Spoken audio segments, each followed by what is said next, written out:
Okay, we'd ask people to, we're going to come to order here in just a few seconds.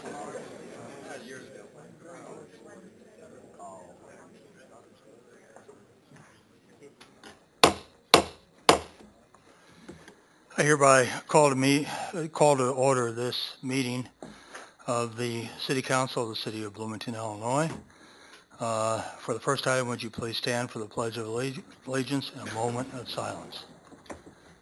I pledge allegiance to the flag of the United States of America and to the republic for which it stands, one nation, under God, indivisible, with liberty and justice for all.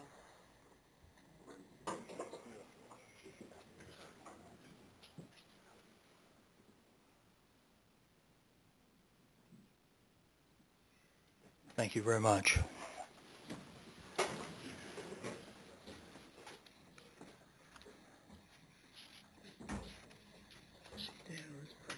Yeah, he's right in front, sitting next to Barb. You can't see him because of Okay, I'd ask the clerk to please take our roll call of attendance for this evening.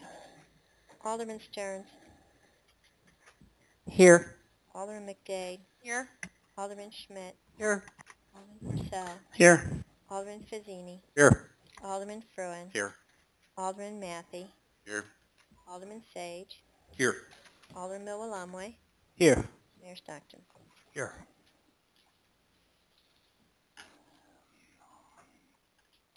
Okay, we do have a couple of items on the recognition and appointments agenda. The first being the fact that we are extremely honored to have a constitutional officer of the state of Illinois with us here, and to boot, one that is not strange to us, somebody that we know well in Bloomington Normal. He's represented parts of McLean County in the past as our state senator. I remember Dan when he was a state rep back in the 90s. But it's my honor to introduce to you for a few moments of conversation, and we'd like to have him talk a little bit about what he wants, but also address the impact of what's happening on the state, on the city of Bloomington, if you can, Dan. State, yeah, you tell us exactly what we're going to get next year. Our state treasurer, Dan Rutherford. Thank you very much.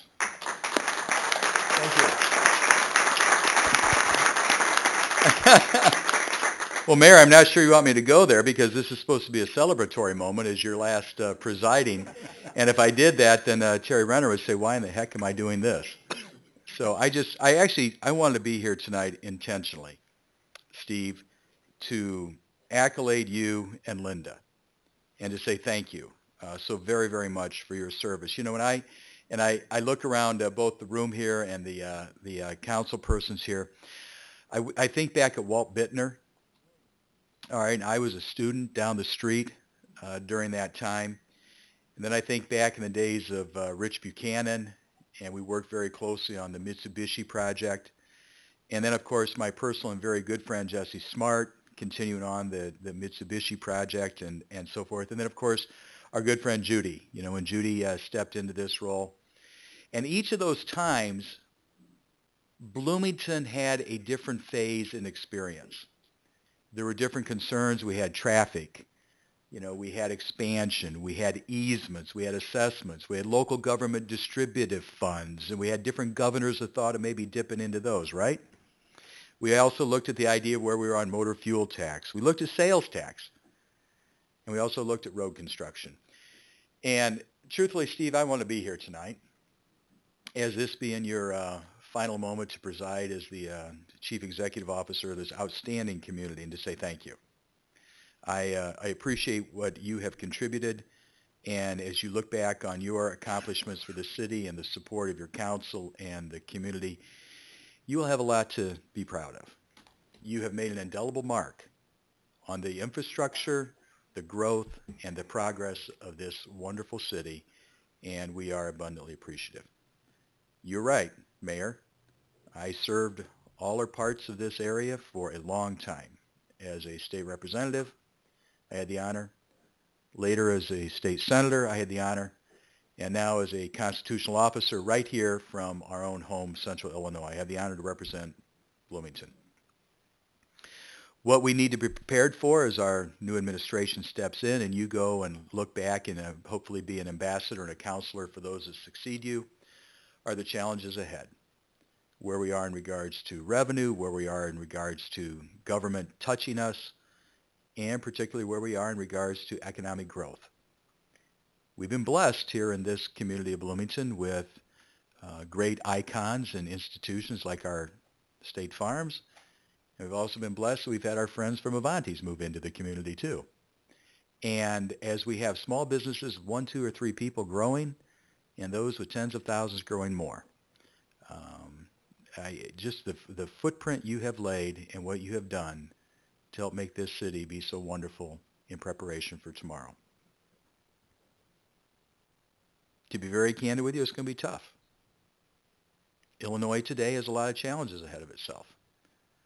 And they are, all right, let me just be real blunt. Today I had the opportunity to talk to a number of our media friends from Chicago as well as Bloomington all the way down to Carbondale in regards to a governor from Texas who is in Illinois today and tomorrow looking to help perhaps expand his economic opportunities in his state at the expense of ours. And one of the things that I took upon, because obviously there's a political dynamic in this state, and I wear a different hat than the current administration, but we're all united in this cause. This state of Illinois is a fantastic state. There's a lot of things we have to do better. There's a lot of things that we can do better to help make it more enticing for the small and large businesses and for our state farm to expand their regional operations here as opposed to perhaps other states, or our friend Caterpillar and Doug Oberhelman over in Peoria to open here as opposed to other states. But the fact of the matter is this is a great state. We've got terrific institutions like Illinois Wesleyan and Illinois State University and Bradley. We've got Heartland Community College and many vocational training opportunities. We've got ourselves an infrastructure, both in road, rail, highway, water, and air, that unequals any in this nation. So, as you prepare to go off and do the wonderful things that you and Linda are going to do in your life, I just want to say that thank you so very, very much.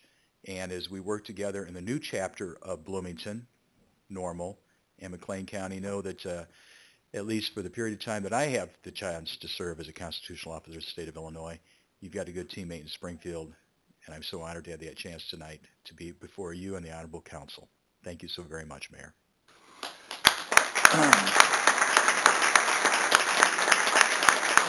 Let me just say one more thing, if I may. I know that our good friend, State Representative Keith Summer, is here tonight.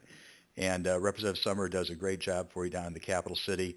And again, is another great teammate for all of you, and it's nice to be with you. Yeah, Keith, would you stand? Oh, he's back there.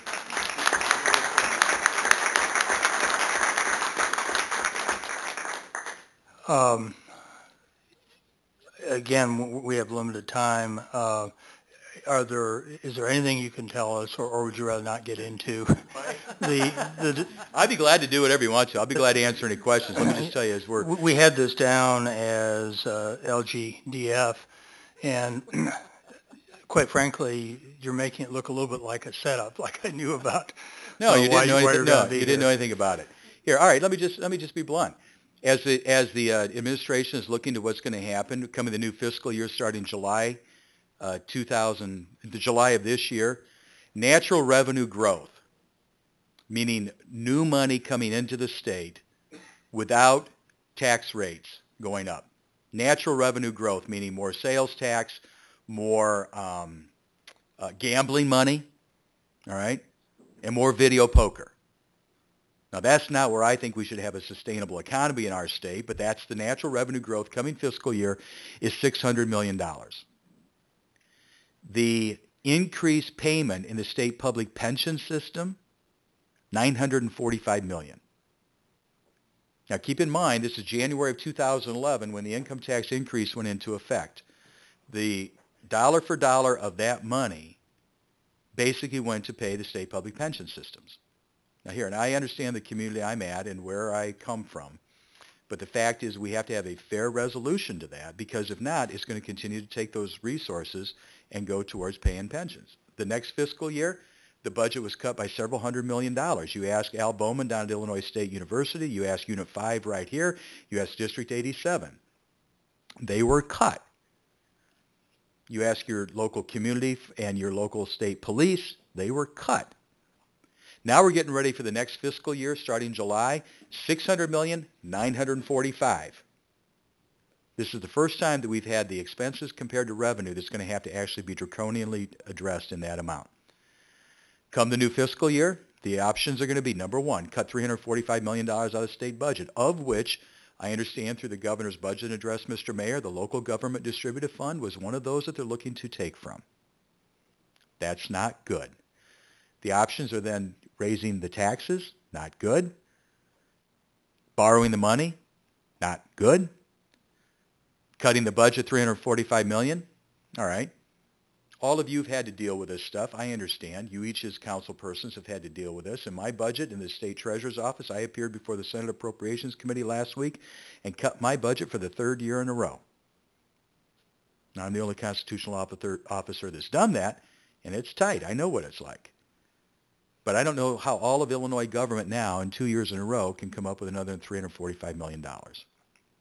So the issue is addressing fairly and appropriately the state public pension issue. I think that as you participate in the Illinois Municipal League, you participate in your various, in fact, I know your township met here earlier, your township association. I think you need to be abundantly vigilant. Here, who is Illinois?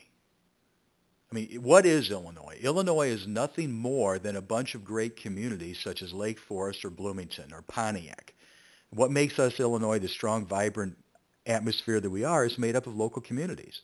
And when the local government distributive fund is cut like it is being discussed to be cut, your issues with regards to the type of services you provide, everything from waste collection to road repairs and so forth, are going to make it even that much tougher on you. So, Mayor, it's going to be hard. It's going to be abundantly hard. And I hope that you continue and our council continues to represent to our leadership in Springfield, both Keith Summers and our governor, where we are with regards to making sure that they give the fair share that each of you had planned ahead of time.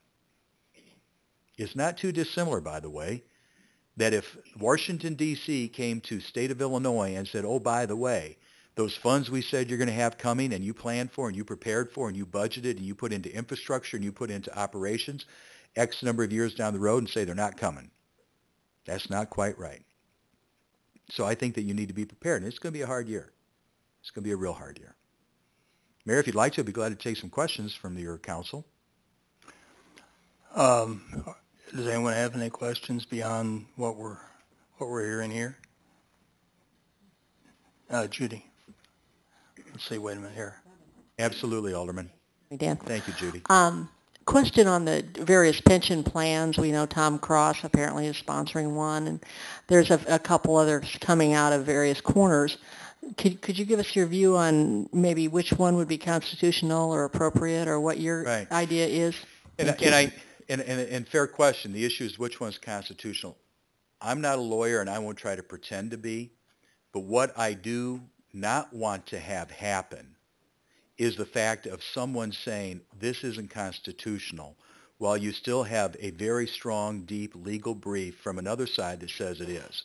My point is be fair, but put it out there and don't let inaction occur for the concern of litigation. My position, put the best thing out there you can, have it briefed as best you can from a constitutional standpoint, and run it. If you run it all the way to the Supreme Court, that will finally solve the issue. Here, Alderman, I would say that what we need to do, and again now I'm speaking for me personally, is the fact that a pensioner's pension is their pension, period. Should not, and my belief is cannot be diminished. But we also have to look at the reality to it.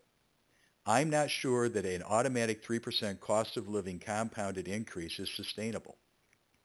And I know that I've got a number of our reporter friends listening to me right now. So let me just give you the one example. Retired teachers, God bless them.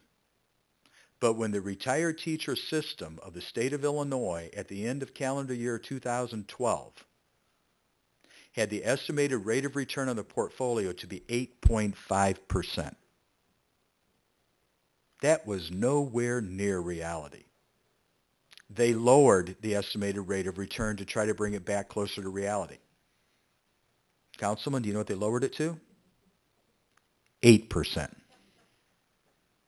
Wasn't even close to reality. Now here's the part that we have to be very, very realistic of.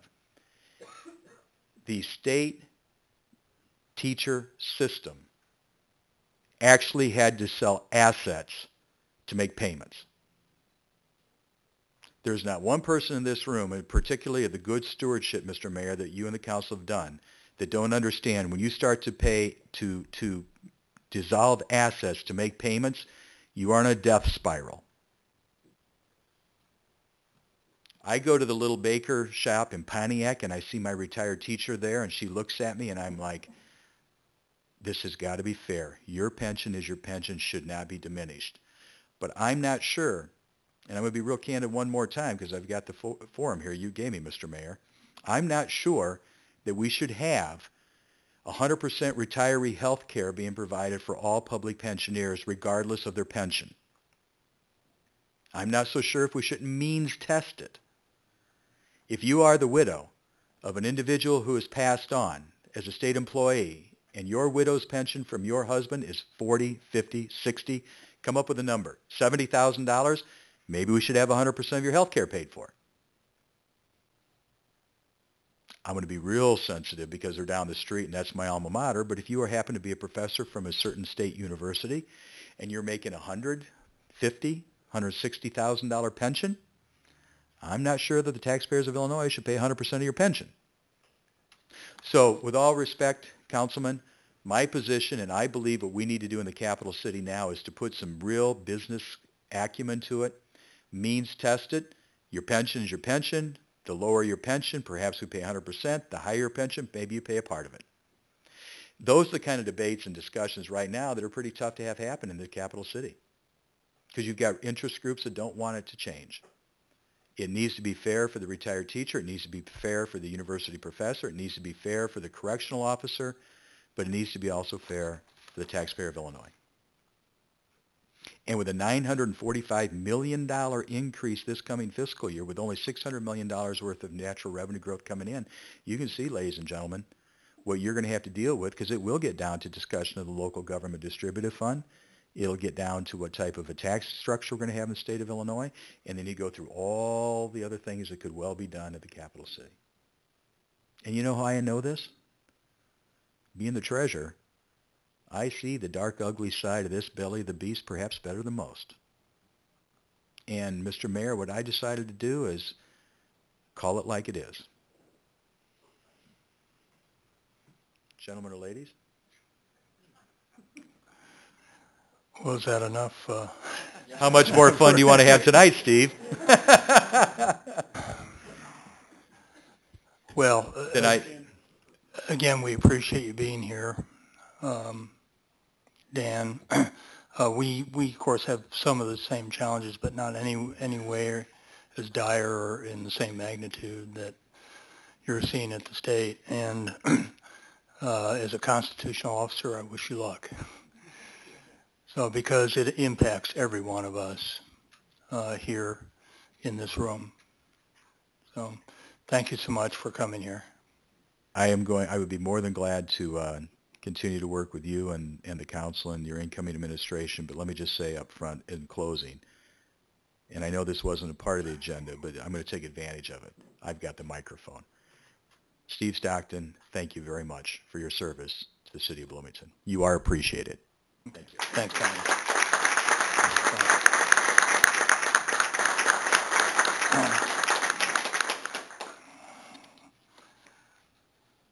Well, now I understand why.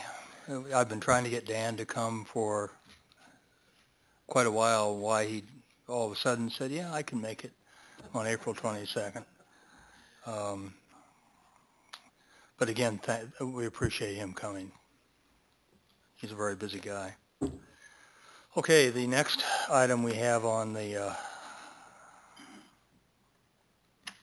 agenda under appointments is a proclamation and in a way, this is good that this is coming my last meeting because it allows me to recognize somebody that does a lot for the city as a foundational rock for the city of Bloomington. And we don't recognize her or her fellow clerks as much as we should, and that's our municipal clerk, Tracy Covert. I'd like to read a proclamation declaring May 5th through 11th to be Municipal Clerks Week. Whereas the office of the municipal clerk, a time-honored and vital part of local government, exists throughout the world, not just here in the United States. Whereas the office of the municipal clerk is the oldest among public servants. And whereas the office of the municipal clerk provides the professional link between the citizens, the local governing bodies, and agencies of government at other levels. And whereas municipal clerks continually strive to improve the administration of the affairs of the office of the municipal clerk through participation in continuous education programs and professional organizations. And whereas municipal clerks have pledged to be ever mindful of their neutrality and partiality, rendering equal service to all. And whereas it is most appropriate that we recognize the accomplishments of the office of the municipal clerk. Now therefore I, Stephen F. Stockton, Mayor of the City of Bloomington, Illinois, do hereby recognize the week of May 5 through 11th, 2013 as Municipal Clerks Week, and remind all people to recognize municipal clerks for the vital services they perform for the general public. So Tracy, I'm going to present this to you, and thank you very much.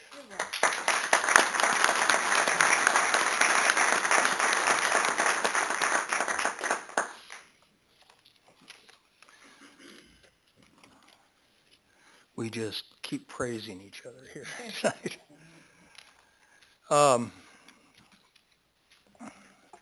Okay, that now brings us to our consent agenda for the evening.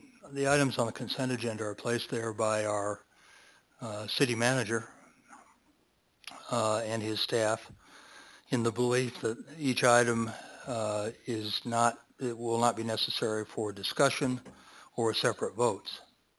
However, we recognize that some council members or members of the public may disagree with that, so we allow any council member on their own volition or influenced by members of the public to remove unilaterally any item from the consent agenda for separate discussion and voting as part of the regular agenda. So at this time, I would ask, do any council members have any items on the consent agenda 6A through T that they would like to remove for separate discussion and vote? Judy. 6R, please. Okay, 6R is a review of the executive session minutes from 1995 to 2013. And we will get into that first on our regular agenda. Is there anything else? Okay, that being seeing no other items, I would ask, do we have a motion to adopt and approve items 6A through 6T with the exception of 6R on the consent agenda? Rob? So moved. Is there a second? Second. Jim? Okay, at this time we'll take a roll call vote. A yes vote is to approve items 6A through 6T with the exception of 6R on the consent agenda. Tracy? Alderman Stearns. Aye. Alderman McDade. Yes. Alderman Schmidt. Yes. Alderman Purcell. Yes. Alderman Fazzini. Yes. Alderman Fruin. For both the consent and regular agenda, I do not have any personal or business interest in any of the listed items, nor have I received any financial benefits from any of the parties or organizations referenced in these specific agenda items, and I vote yes. Alderman Mathey. Yes. Alderman Sage. Yes. Alderman Moalamwe. Yes. Okay, items 6A through 6T with the exception of 6R are unanimously adopted by this council. We now move to the regular agenda for this evening. The first item on the regular agenda will be the former item 6R. This is a review of executive session minutes from 1995 to 2013. I know a little bit of the background of that, but I think David will let you explain why we felt it necessary to do this and what the impact of this action is at this time. Mayor, what I'd like to do is ask Todd Greenberg, our corporate counsel, to come up and just explain, again for the council, the statutory requirement to periodically review the executive session minutes. And maybe if we could start with that, Todd Greenberg, could you come and address that particular matter and give an explanation of the council's responsibility to review these executive session minutes periodically? Under the Open Meetings Act, there are times when the City Council has the authority to go into closed session to discuss matters which it would put the public interest or the need for a particular individual to be treated with confidentiality, in a way that would not be possible if those issues were talked about in public. Quite often it has to do with issues such as the acquisition of real estate, where if it became public what considerations the city was going to use on negotiating a sale price, that could make things awkward. Collective bargaining strategies is another. The review of the performance of a particular city employee is another. Those are three of the ones that are specifically used. One which I don't think we've used, but in some is rather timely, is security concerns regarding protection of buildings from terrorist threats. There are a number of delineated reasons why a city council sometimes should go into closed session to discuss policy issues. The Open Meetings Act requires that semi-annually the City Council meet to review minutes of closed sessions. Also, since I think about 2006, there's been a requirement that closed sessions be tape recorded. Now, the status quo in review of closed minutes to decide whether they should be open is contained in subsection F of section 2.06 of the Open Meetings Act, and it states that minutes of meetings closed to the public shall be available only after the public body determines that it is no longer necessary to protect the public interest or the privacy of an individual by keeping them confidential. So the status quo is that the records of closed sessions remain confidential unless there is an actual decision made by a city council that it's in the public interest to disclose those minutes, or that there's no longer any protection of an individual's privacy that requires them to remain confidential. Now, among the interests that have been that are protected by keeping closed session minutes closed is they promote candor among the elected officials when they're speaking. There is also, as pointed out earlier, there are privacy interests. There are competitive interests when you're getting into the marketplace and looking to purchase real estate. There are tactical reasons on collective bargaining. And basically all of the policy reasons behind the, I think it's 28 or 29 reasons why the City Council can go into closed session. 2 weeks ago we did review this. We did discuss this. At that time, because we were overdue on this semi-annual review, we decided that it would be best to go ahead and at this point decide to keep all meeting minutes closed at this time. However, the proposal is to review these in February and in August of each year. That can be done at any time or even more than semi-annually, but those are the requirements of the Open Meetings Act, and I've stated to you my opinion on what the status quo is.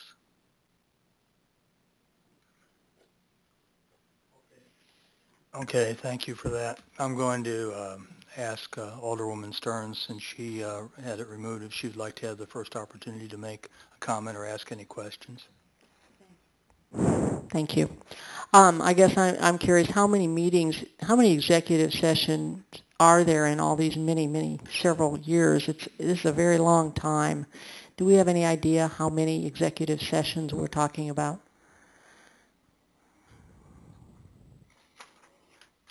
Maybe we could ask the city clerk, do you know what, Alderman, you're referring to the minutes that are in the attachment to the Well, ordinance? they are enumerated in Exhibit A of the resolution. Okay. I didn't take the time to count them. But obviously, that's a lot of executive session meetings. And my interpretation of the act, thank you for sending the statute, and also thank you for mentioning that we're quite overdue on doing this, which was the subject of an Open Meetings Act complaint, I do believe. And what is the status of that complaint? Has it closed, or where are we The at on Attorney that? General said that by taking this action tonight on reviewing it, we are complying with the Open Meetings Act. We are now going to be in compliance. Correct. Right. Correct. Well, and that's understood. It's just my interpretation of the spirit of the act is that in all of these meetings, there have got to be some that no longer require confidentiality. I mean, I think it's almost a given that many of these meetings have to do with matters that are no longer, current. So I'm wondering, at what point are we going to say this meeting requires confidentiality and this one is no longer an issue that affects anything current, and release them? I mean, I think the public expectation is, and I spoke today with the person who filed the Open Meetings Act, which prompted the letter. She filed a violation with the Attorney General, and she said, you're not releasing any of them today. And I told her what was being voted on, and she said that she would be filing another complaint, because the expectation is that we look, I think, at each one of these meetings and we say, this one needs to be kept confidential for this reason, and this one doesn't, and that we release those meetings. And I think that is the spirit of the act. So I understand that because we had such a very long backlog, it's not practical to look at each set of minutes. But is that the process we're going to follow before another 6 months goes by? And when we vote on this next, should there be some meetings that would be released? Well, that is something you're going to have to ask your fellow aldermen.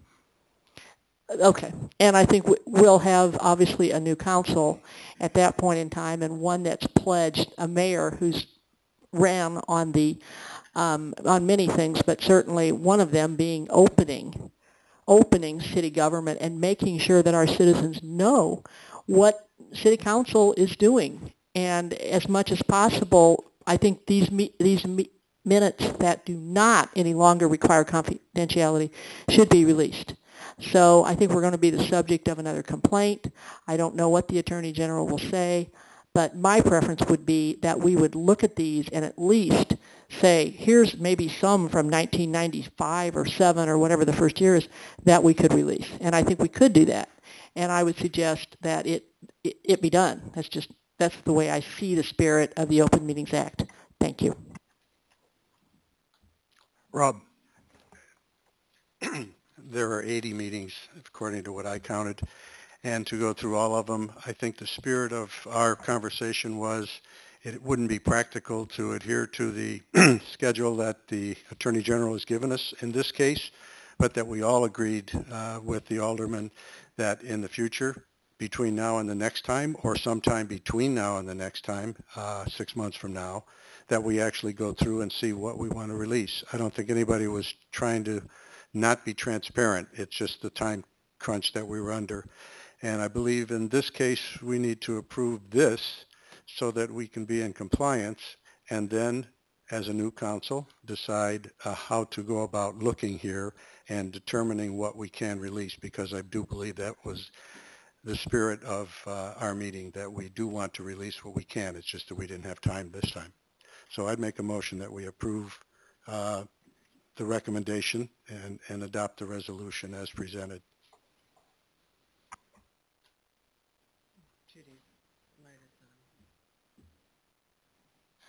And I mentioned that in my discussion, that this was the practical reason, but I don't think it's wise to diminish the seriousness of failing to do what the law Okay, requires us I'm to going do. to- And, okay, I'll second the Okay, motion. thank you. And now, Judy, would you like to continue with your comments now that we have a second? Okay, I appreciate what Alderman Fassini is saying, and obviously we are going to do that, and obviously that is what they said, and obviously this is the practical solution. However, it's significant. It's very, very significant when we have failed to follow the law for year after year, and I truly want to see an analysis and an evaluation and several of these executive sessions minutes released, because I think that's what our public expects of us. Thank you. And I would add, as the city mayor, even though these go all the way back to 1995, that I regret, and I said this in the paper, I regret that we did not catch this, the fact that these should have been released or at least voted on. We're trying to comply as quickly as possible, technically, by doing this vote, but I think the discussion among the council, and Judy, you were there, is that we need to take a little more time, take a close look at this, and undoubtedly there will be additional minutes released. So again, I apologize on behalf of the city and as mayor to people that we overlooked this, but we will technically fix it tonight, and in the spirit of the law, we will continue to work on this in the future. And I think you're right. I think there will be additional minutes released. Is there any other discussion before we vote on this this item? Okay, seeing none, we will take a voice vote on this. The motion is to approve the motion for the review, technical review of the executive meeting minutes from 1995 to 2013. Tracy? Alderman Stearns. Aye. Alderman McDade. Yes. Alderman Schmidt. Yes. Alderman Purcell. Yes. Alderman Fazzini. Yes. Alderman Fruin. Yes. Alderman Mathey. Yes. Alderman Sage. Yes. Alderman Miller Lumley. Yes. Okay, the motion carries. That brings us to the original first item on the regular agenda, and this is something that the City Council has been discussing for many months. And at this time, I want to give some accolades to Alderman David Sage, who has helped us kind of administratively get through this and has done an admirable job. I think I've heard comments from other people on the council about David's shepherding this through. This is the last city council meeting before the city manager's contract expires on April 30th. So we have to do something tonight. One of the questions is, could we let this lie over to a new council? However, the main item for consideration has, and really about the only major change, is a salary adjustment, which is based upon merit of the city manager's performance during the term of his current contract from 2009 to 2013. And I tend to feel, and I think others feel, that the best group to do that evaluation is, in fact, the group that has worked with David. Therefore, it is on the agenda for this evening.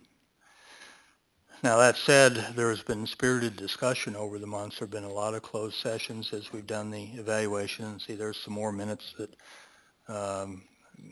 go into that list of executive sessions. There's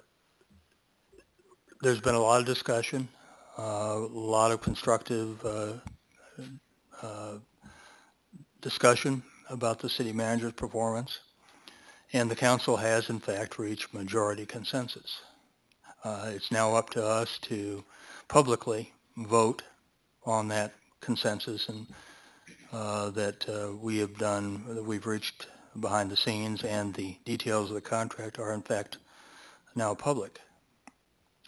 Now, the council has determined, and I won't go into the detail, that first of all, most of us remembered when David came in, we were seeking a city manager that had superior financial skills, because at that time, the city was in the middle of, we were in the start of a recession. Our funds were dwindling, and we really needed some financial reform.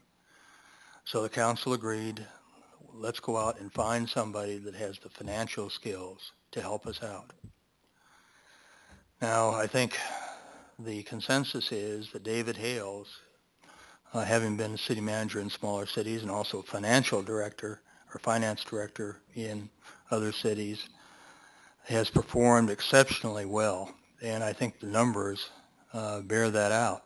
He has been a key leader. He's not the only one responsible for this. The council has set some policy, and David has been very dependent on his staff and the employees of the city of Bloomington to help him carry out some of the improvements. He has helped us systematically analyze our situation so we can plan for the future also. So it's not just going back, it's also helping us say, what future obligations are we going to have? What capital expenses are we going to have? And how do we start to plan out and prepare for some of these expenses? Something that we really haven't adequately done in the past. And David and his staff have been a big part of that also. One of the things that amazes me about David and his staff and the budget and all the city employees is that we authorize a certain amount of budgeted funds. And we come to the end of the year, and some of those budgeted funds remain unspent. So there is not a policy of it's out there, so we need to spend it. There have been some positions that have been authorized to be filled that staff has said, we don't need to fill that right away. And that frees up money. There's always plenty of things to do with our money. That frees up money to do other things in the city of Bloomington. I think that David and the staff have saved millions, and I believe that the council in consensus agrees with that. Now, this has not been easy. Our employees have been asked to do more. The workload, we've reduced the number of employees. We're over 100 employees below where we were at the start of the recession. Now, what does that mean? Does that mean that a lot of work doesn't have to be done? No, that means that we're asking our employees to do more work.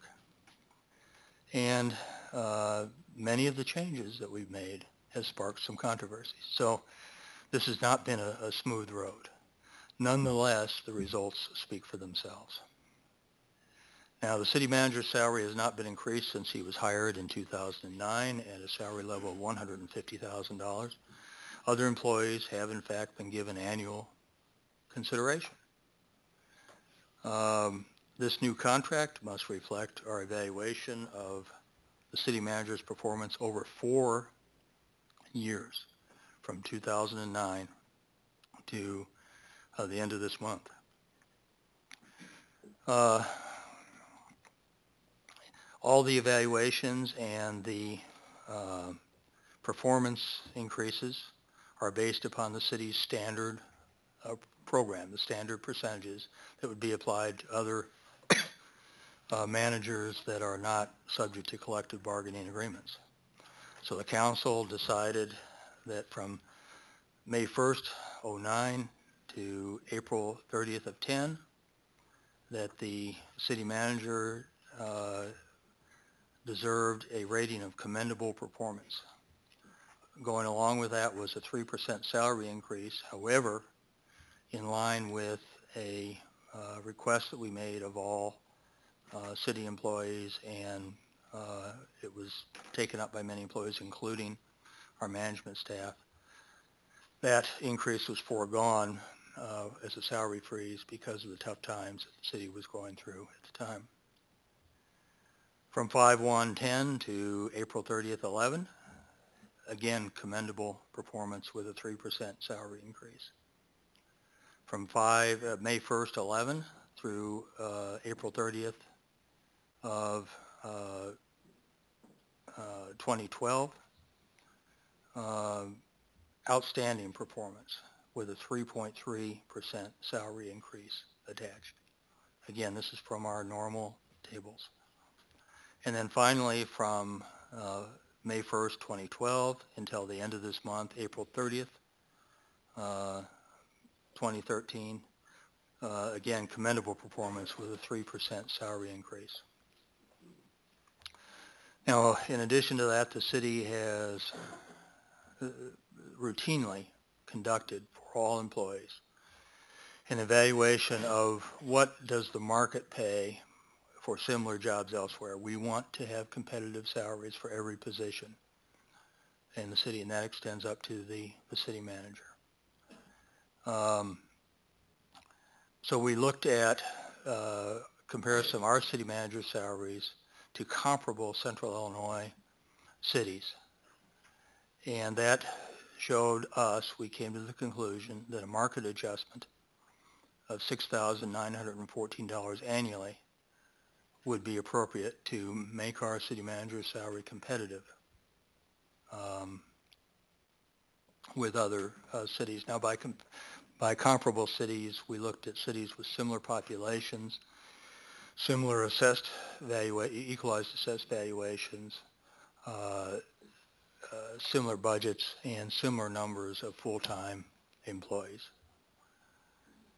Now, the combination of the performance increases that I enumerated and the market adjustment that I just mentioned results in a new annual salary proposal of $171,300 per annum, which is an increase of $21,300 over the starting 2009 salary, which actually goes even a little bit sooner than May 1st of 2009. It actually goes back to January 12th, I believe, of 2009.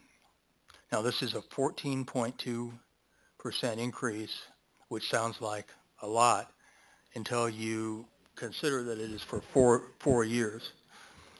And it's built on a base salary that is the highest salary received by anyone in the city of Bloomington. Percentage-wise, if you take the 14.2 and divide it by 4, that comes out to 3.5% a year average, which compares to inflation of 2.5 to 3% per year.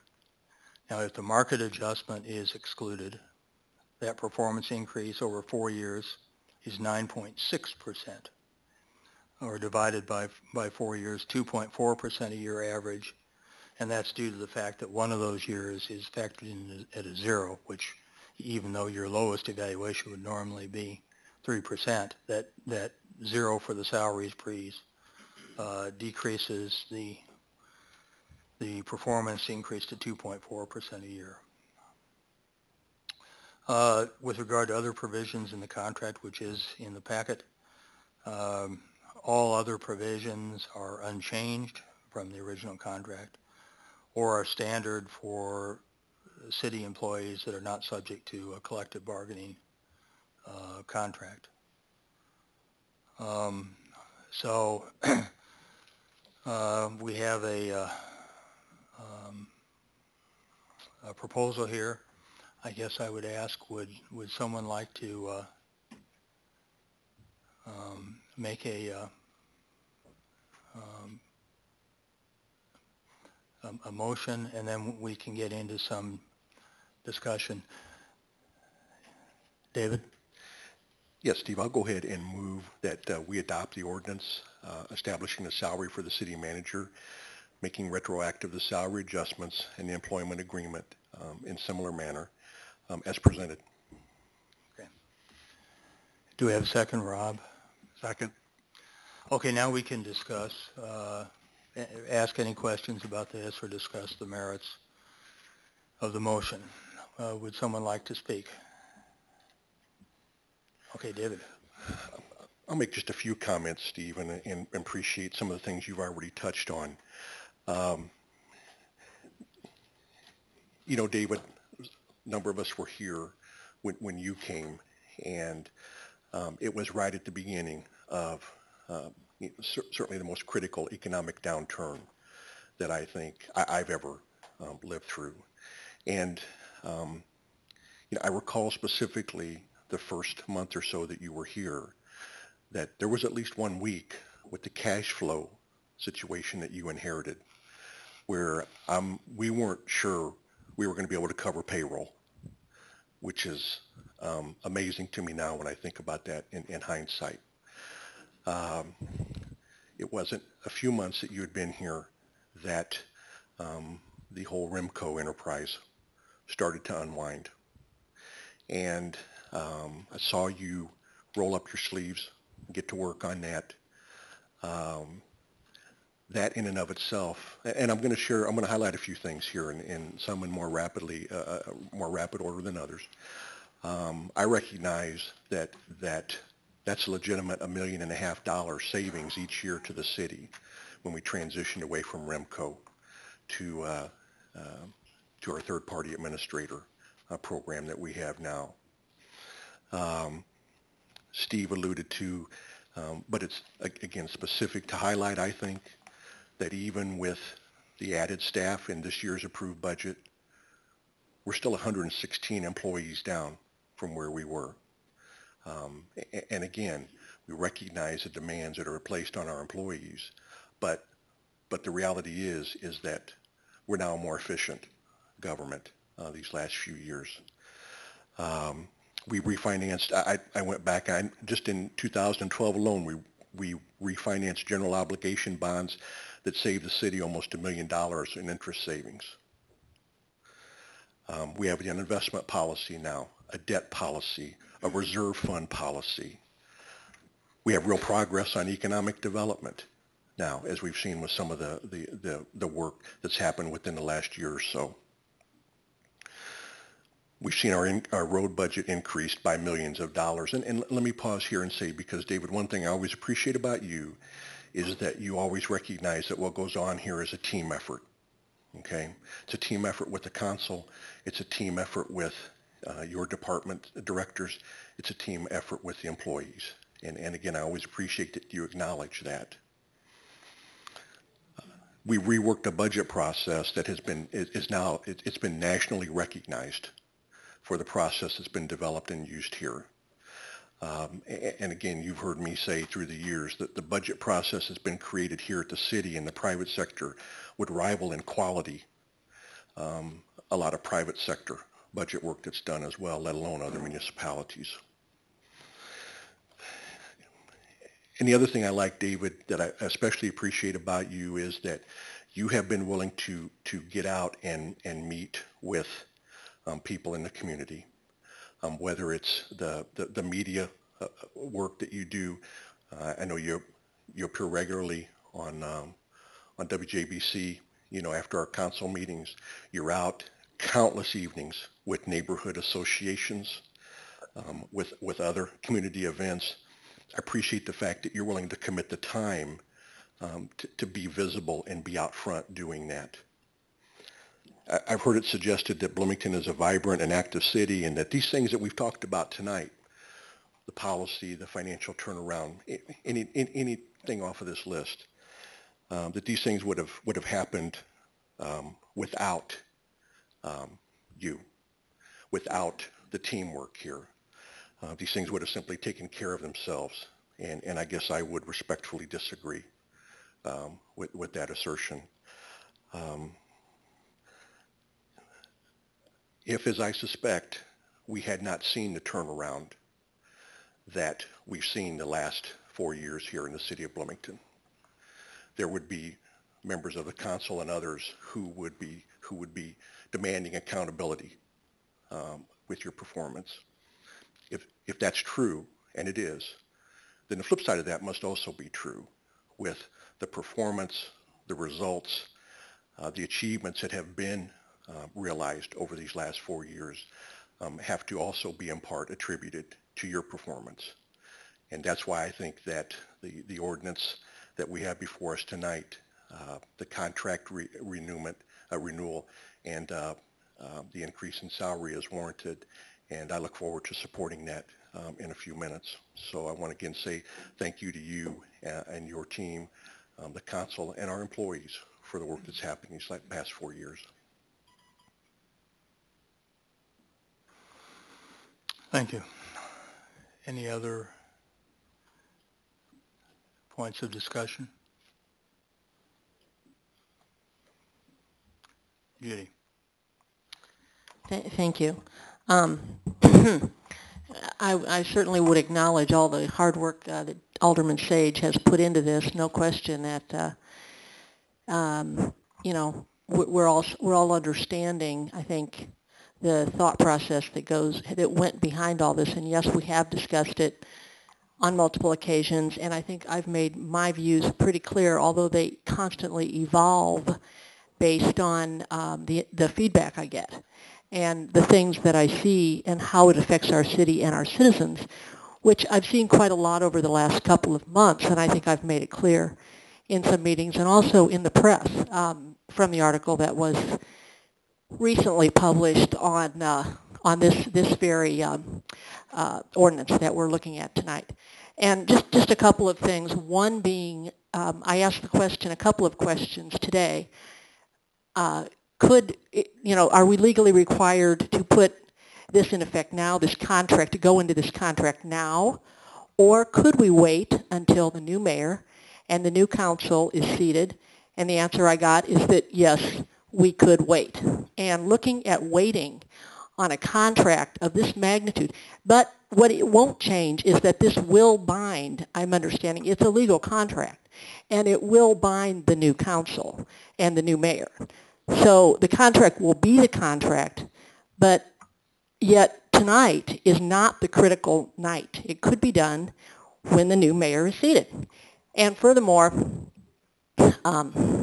excuse me, while I get my thoughts together, how many of Bloomington's workers, I'm just wondering, have worked without a contract?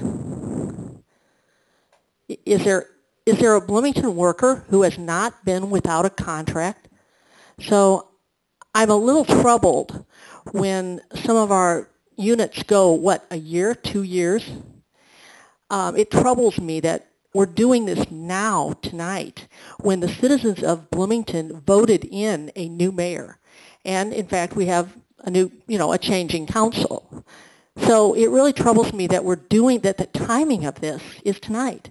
We're binding people that are going to serve the city for 2 years, some of us 4 others. And yes, this council should and does know about David's performance.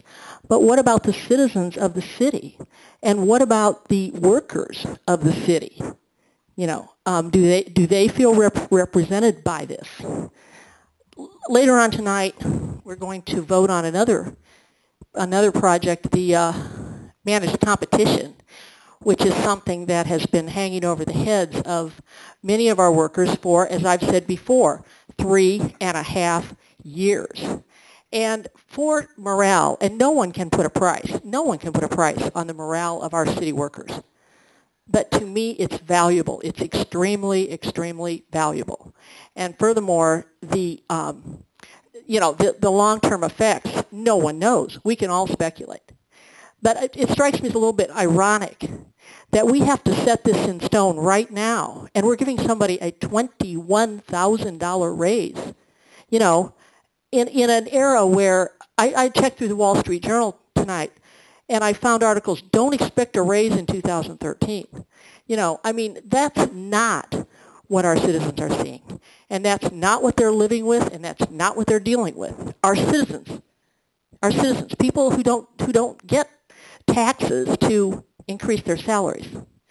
So I certainly am going to vote no on this, and I will make the motion when that opportunity is there that we table this and that we allow, we give the respect to the new mayor and the new council to allow them to set the parameters for someone who is tremendously important and affects many, many people's lives and their families' lives. So that's a motion that I will make if I get that opportunity after I vote on this one, which I think is ill thought out. I think that it is a complete disconnect from where our citizens and our workers are. And that's what I saw on email. That's what I got in phone calls. A raise may be appropriate, and I'm not even commenting on performance. I'm just saying, let's give the new mayor and the new council a chance to set what they think is appropriate for the next 4 years. And by the way, this is a 4-year contract. Not a 1 year, not a 2 year. I suggest we go to a 1 year, but I'm in the minority here, and I appreciate that. I mean, I understand that. And I respect other viewpoints. But I think, this is a sad vote and a sad night for the citizens of Bloomington who just voted in a new mayor with a very different approach and a new council. Thank you.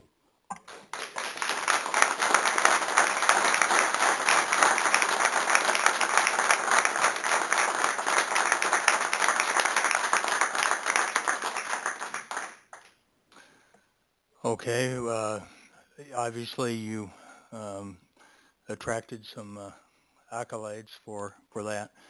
I will mention that when I first came in as mayor in 2005, at that time we had the same policy.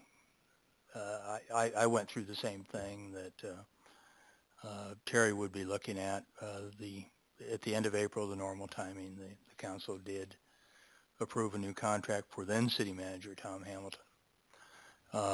And I was told, yes, we could remove Tom.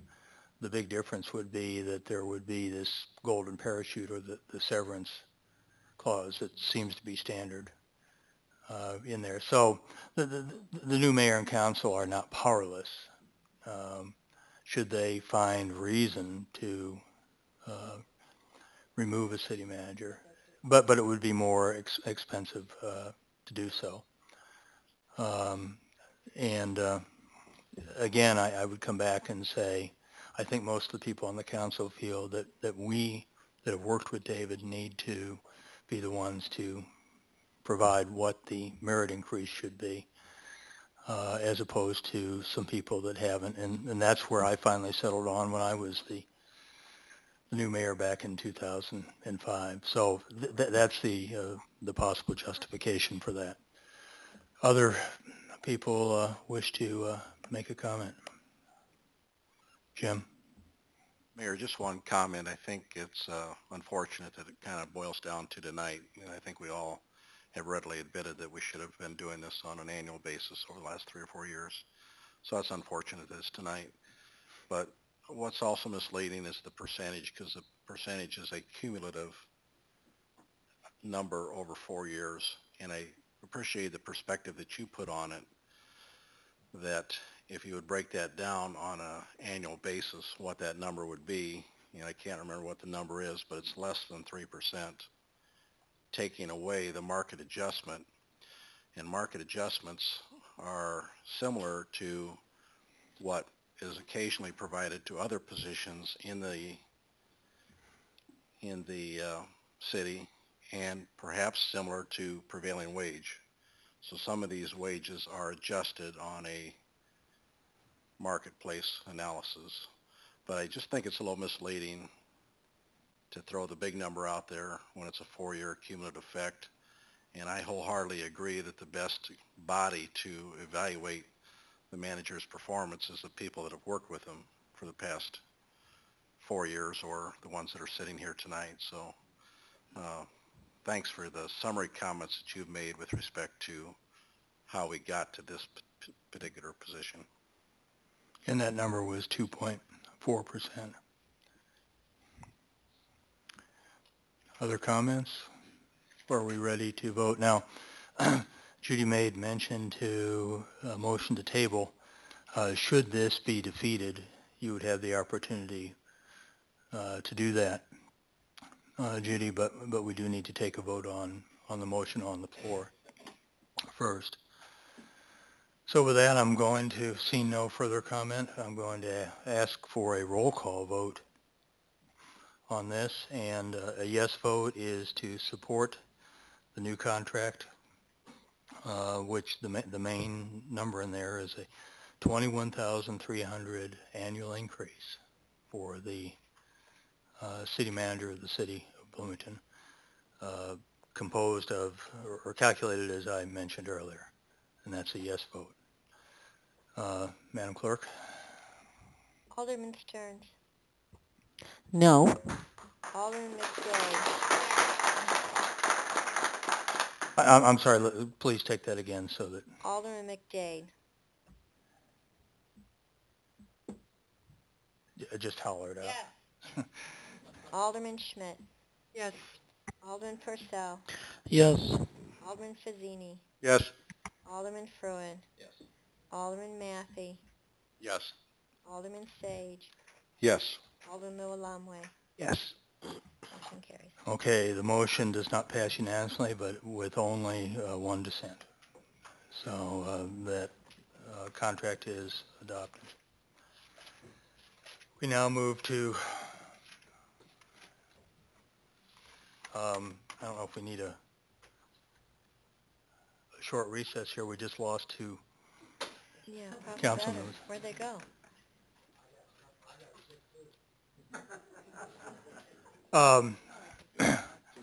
Again, we would ask the public to cooperate in not making comments from the floor. You're out of order. If you do that again, you'll be removed from the chamber. So, okay, let's move ahead to the next item, which I can find my... This is a text amendment to Chapter 6, alcoholic beverages, requiring a first step toward Bassett training for employees that sell alcoholic liquor in the city of Bloomington. For some time, the Liquor Commission has been considering the possibility of training.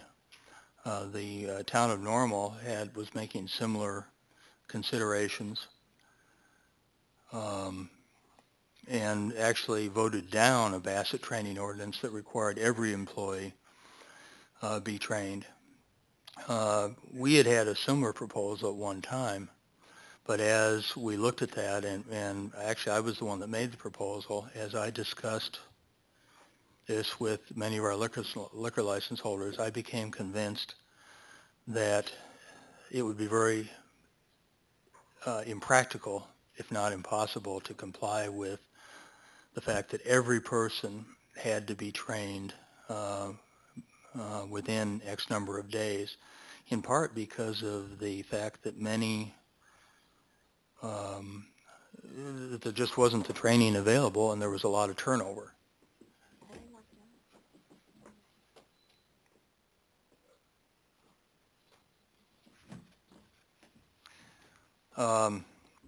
So the Liquor Commission went back to the drawing board and did look at a new proposal. This has been discussed at a special hearing. We sent notices out to every liquor license holder in the city of Bloomington.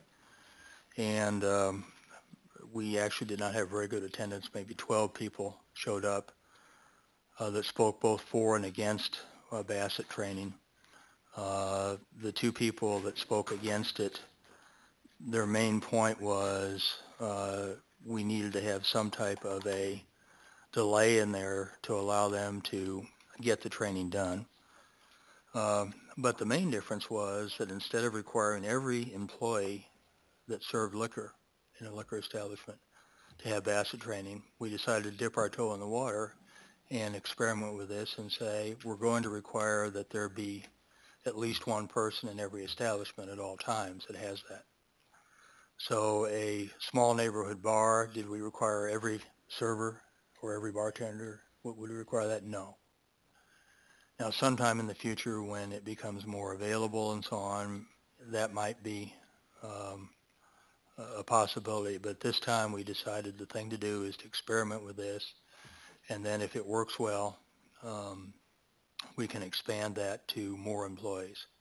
Now, we actually have had some bar owners, one bar owner that I was, and I'm not going to mention a name, but he often is in disagreement with the Liquor Commission, came to the hearing and he actually said, you know, I've been thinking about doing this anyway because my insurance rates go down. My insurance company told me that if I do this, I can save some money. They'll give me a better rate. So he said, I'm not that opposed to this. He said, just be reasonable. So that's what we're trying to do. I think you've all seen the ordinance. It basically says that the manager, and if the manager is not going to be present, somebody else in place of the manager needs to have Bassett training. That does not mean that all employees need to have it. And only one person on the establishment need to have Bassett training, with the exception of larger taverns where they have lots of employees. Then we might require, if they have, I believe it's over 24 employees, they would have to have 4 people trained. So rather, we talked about doing that on the basis of occupancy, but we were quickly told, you know, my place may have an occupancy of 400, but on a Monday night, if I'm open, there might only be 10 people in here. So please don't say I have to have 4 people when I only have 20 customers in here. So we decided the best way to do it would be to base it on the number of employees, which the bar owner themselves make the decision how many employees are going to need here. So that is the basis of the Liquor Commission hearings on this. Again, this was something that the BNCCC, the Downtown Task Force, and I think some members of the City Council have asked us to bring to you, and we do so tonight. So with that, I would ask, is there a motion? And then we can have some discussion on this if people so wish. Karen? I'll make a motion to approve this ordinance change. Okay, is there a second? Rob? I'll second it, and then I have some comments after. Okay. It is, since it's been moved and seconded, it's appropriate to make your comments right now. Thank you. I received a letter from a liquor establishment that was very well written, and it was an establishment that sold but did not serve liquor. It was an establishment that said that it had more stringent training than the Bassett training, and was asking if it could be excluded from Bassett training because it didn't sell liquor. I mean, it didn't serve liquor, and its training was in excess of in stringency. And I did ask that question, and the staff answer was that under state law, training such as Bassett would be required, but the Liquor Commission can take care to designate training programs which are state certified, which by definition would let providers which are as thorough or more stringent than Bassett training go to the state. So since the question was answered and the company would be able to avoid Bassett training, I'd be in favor of doing this because there are alternatives to Bassett training. Yeah, there was a lot of discussion about what is the proper training. There are some places out there that offer internet training for amazingly low amounts, and we talked to the state about that, and they said some of these things are not certified. They're not the type of thing, they don't contain the content that we feel is necessary. Nonetheless, I believe in the ordinance, somewhere in there it says that the Liquor Commission can approve a training course other than Bassett, should we be able to, or should we find something. The problem with internal training courses is that all of a sudden we have every bar in the community or saying, well, we do our own training, so we should be exempt. And then we have to go in and evaluate each bar.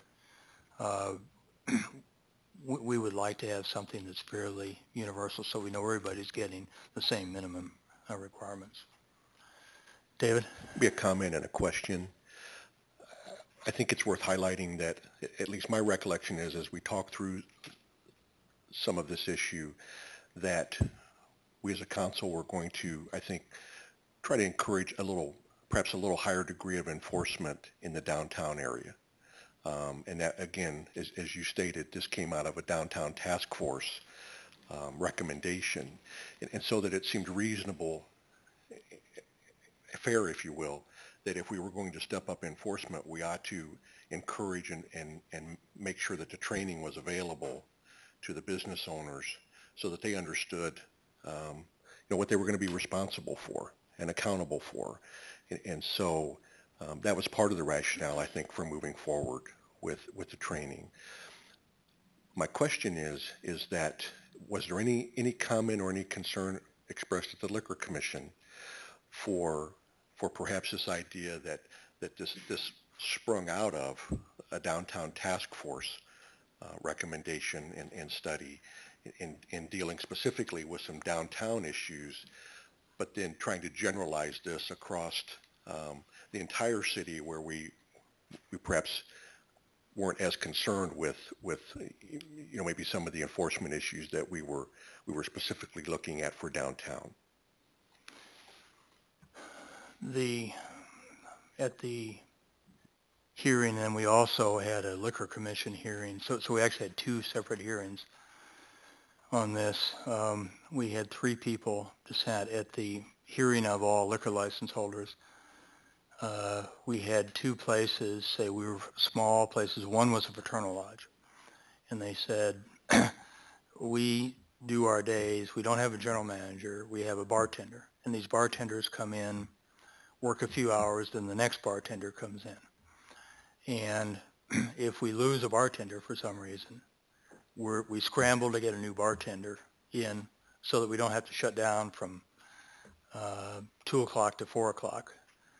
And they said, this is going to make it, if we have to find somebody with Bassett training, this is going to make it harder to find somebody on a moment's notice to do that. So we did set a time frame there that a new person has a certain amount of time. I think it's 2 months to get that training. That's really, and then we had one citizen come in and say that we shouldn't require any training at all, that this was an intrusion on private business, and that it should be up to them how they train their employees. So those were the only negative comments we have on that, and we think we addressed 2 of them. The third person would undoubtedly be opposed to us passing anything. Rob? I think I appreciate the difficulty of bars that want to come in and ask for exceptions, and I probably would be real stringent on approving any of them. The company that I was talking about that wrote the letter actually does not serve liquor.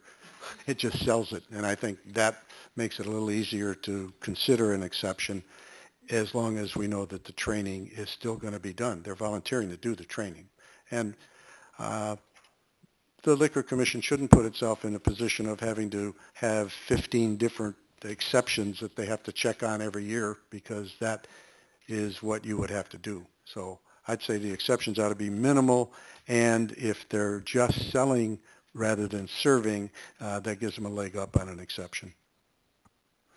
Well, we do not have that exception for internal training courses built into this. And again, I'd be concerned that all of a sudden we'd have lots of people saying, well, I want that too. And as to selling for off the premises, we know that many of our violations occur in packaged liquor also. So that's not a guarantee that we don't need Bassett training, because part of that, not all of it, has to do with checking IDs and recognizing fraudulent IDs. Other questions? Okay, we'll go ahead and take a voice vote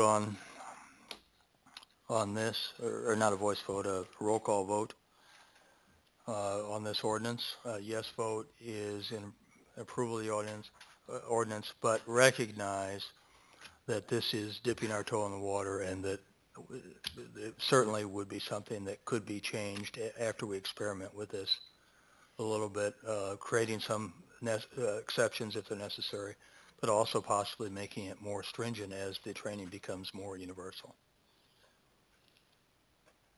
Okay. Alderman Stearns.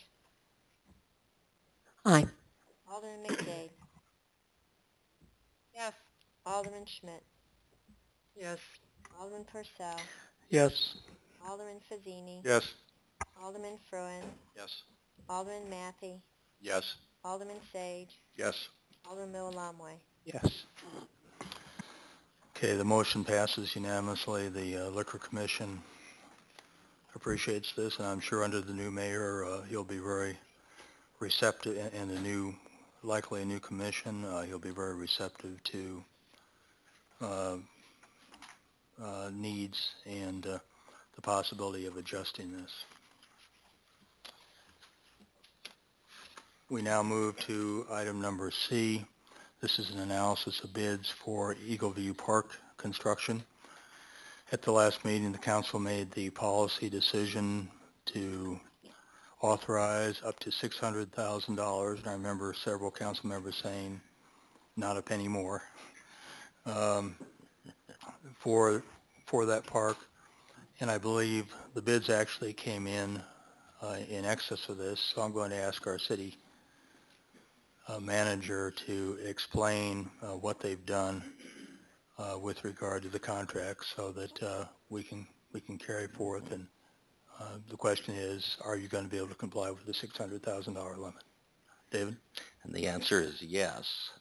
As indicated in the staff backup report, we had two bidders, Stark Excavating, Rowe Construction. Stark Excavating came in as the apparent low bidder with $1,039,842.35. However, our request tonight is for the City Council to award the construction contract to Stark Excavating, Inc. in the amount of not to exceed $1 million. The specifications do provide the city, as the owner, to negotiate with the contractor to reduce and to eliminate certain elements of the construction contract, the design features, in order to bring the construction contract back to an amount that is in agreement with the city. And again, as the council's indicated, we do believe that John Kennedy, the Parks and Rec Cultural Arts Director, and his staff believe that there's additional items that can be removed from that contract to bring it in line at no more than $1 million.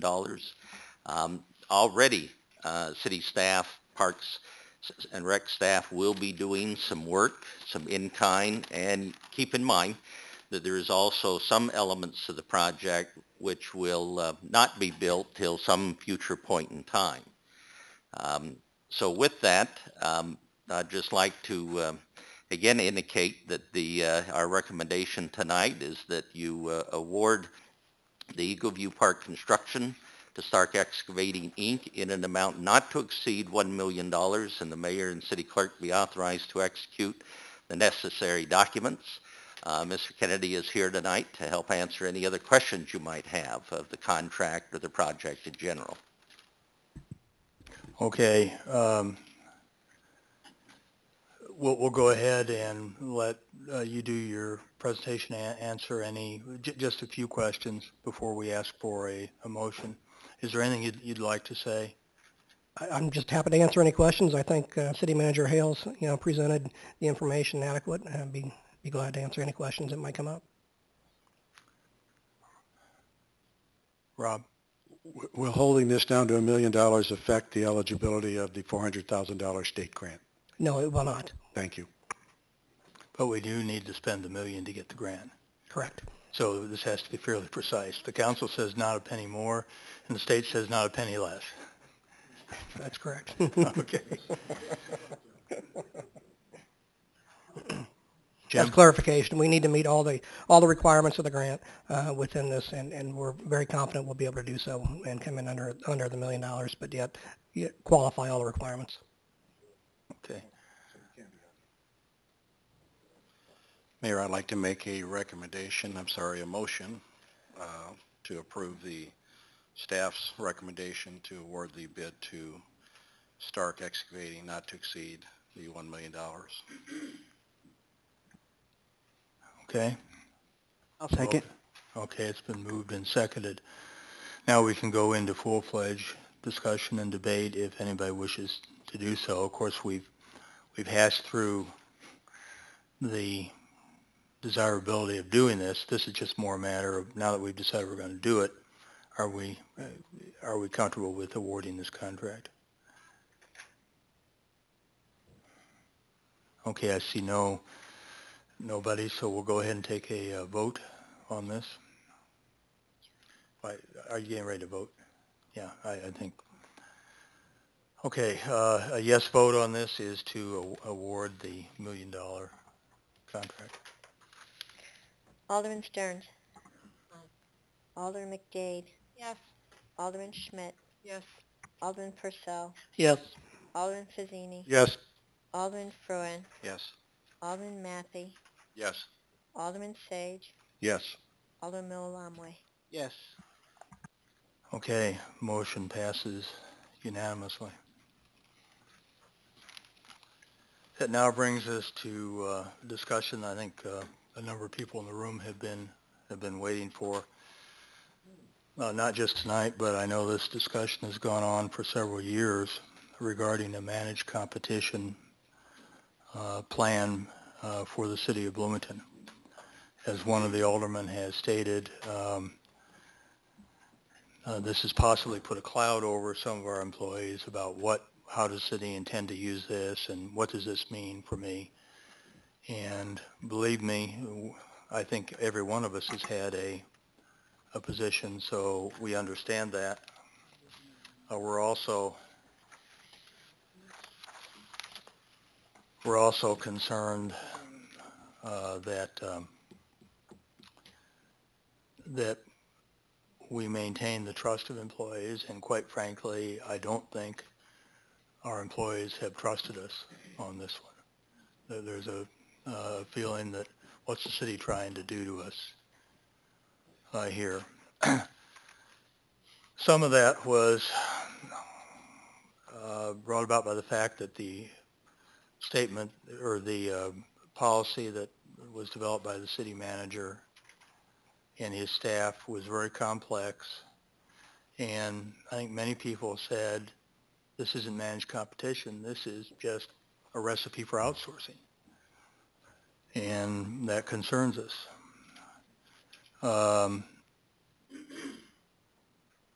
On the other hand, I don't think that's what the council intended. This is not supposed to be automatic outsourcing, and if that has been communicated to employees, that is wrong. Now, under the obligations of the city council to spend taxpayers' dollars responsibly, could that ever result in employees being let go in accordance with their contracts, or could it result in a contract moving to the outside? Absolutely. That is a possibility, and we have to admit that. Now, what we really want to do with this is something that we think our taxpayers and voters expect us to do, and that is to spend their dollars responsibly. Now, does that mean it has to be spent with contractors? No. Does that mean that we need to work with our employees to find better ways to do things? And sometimes if an employee comes up with an idea, be open to it. And secondly, say, the city's got to put some capital behind this, because employers are saying if we just had this equipment, we could do a better job. So that, to me, implies a partnership. Now, the one thing that, while we didn't call it managed competition, I remember going back a few years as mayor, we had an outside contractor. It was called Lifeline Ambulance. And Lifeline was a private company. It was operated by the two hospitals in the city of Bloomington. And they were providing paramedic services. Now, what would happen if there was a call? Two ambulances would show up, one from the city in case it was a minor case, and one from Lifeline. One of those ambulances went home empty. That was very inefficient. And not surprisingly, Lifeline said, we're losing $1 million a year. We just can't keep doing this. So we looked at that and said, we think our own employees, our own fire department people, can do a better job than an outside contractor. So in that analysis, which is akin to managed competition, the way it should work, or performance management, I prefer to call it, but whatever you call it, we actually brought the work back in. And we now have firefighters. We went out and spent millions of dollars on ambulances. We got training for our firefighters. In fact, every new firefighter now has to have paramedic training. And that work that was formerly done by contractors is now more efficiently done by city employees. Now, again, could it work the other way? Yes, it could. But I think every one of us has had the expectation that whether it be a contractor or whether it be employees doing the work, that we owe an obligation, if we find something's inefficient, to sit down with that contractor or the employees and say, we need to fix this. Now, with regard to that, I have heard people, some of you, tell me, and I think you've said to other aldermen too, that sometimes the city doesn't seem to be as receptive to some of your ideas as they should be. And that is something we want to change. We're never going to get trust or have a partnership if we don't listen to each other. I think you understand that the city owes an obligation to the taxpayers to do things as efficiently as possible. At the same time, I think we understand that most, if not all of you, take pride in the work you do. This is your livelihood and so on. And naturally, you don't like the fact that there's a cloud over this. And you also have some good ideas many times. And if you're feeling that they're not being listened to, as I said, we need to fix that. So my conclusion was that we needed to get away from the complex statement that seemed to be, as I said, some people considered a recipe for outsourcing, and just kind of move back to something basic that says, as I told Mayor-elect Renner, and then I think he repeated in the paper today, more motherhood and apple pie, things that the people would say, well, of course, and use that as a foundation and kind of retrench and hope that we can trust each other. And with a new mayor coming in and so on, one that I know has enjoyed widespread union support and so on, I hope that Mayor-elect Renner will use that position to build trust with our employees, something that I've had apparently some difficulty doing. Again, I wish I could see this through. I would love to have us show employees that this can work and we can be partners. but it's going to fall to a new mayor who I think you have some trust in, because maybe not all of you, but I know a number of you supported Mayor-elect Renner. So with that, I'm going to basically, we've got two alternatives for you. One is the original thing that's been considered by the council before. It's been slightly modified because it has to reflect collective bargaining agreements. The other is a much shorter, very simplistic statement that we need to work together and find ways to efficiently do our jobs, which could result in outsourcing. Again, I don't want to say that wouldn't, but things like the garbage collection services. You know, we're talking about solid waste, and I guess I can safely say this since I'm an outgoing mayor, but I honestly would be very, very surprised if we found a private contractor to do that. Yes, we'll look, but I'm predicting, and I may be wrong, but I'm predicting that we will do the same thing we did with the recycling. We will find more efficient ways to do this with our existing employee force. And if we have a policy in place and employees see that that is being applied in that way, I hope that will help build some trust. So I'm out on the limb now. So with that, I think I would ask if other council members, David, do you want to make any additional statements on this? And then we'll ask if council members. Very briefly, I just shared with you just a two-page document that our Alex McElroy, our assistant to the city manager, brought back from last Thursday. Northern Illinois University put on a alternative service delivery workshop. And I asked Alec to attend that, and he brought back some information. But I think this kind of helps. It may be correcting two, I think, statements that have been made out in the public. And to answer the first, having to do with, would this mean that every job is going to be on the line every year? No, it doesn't.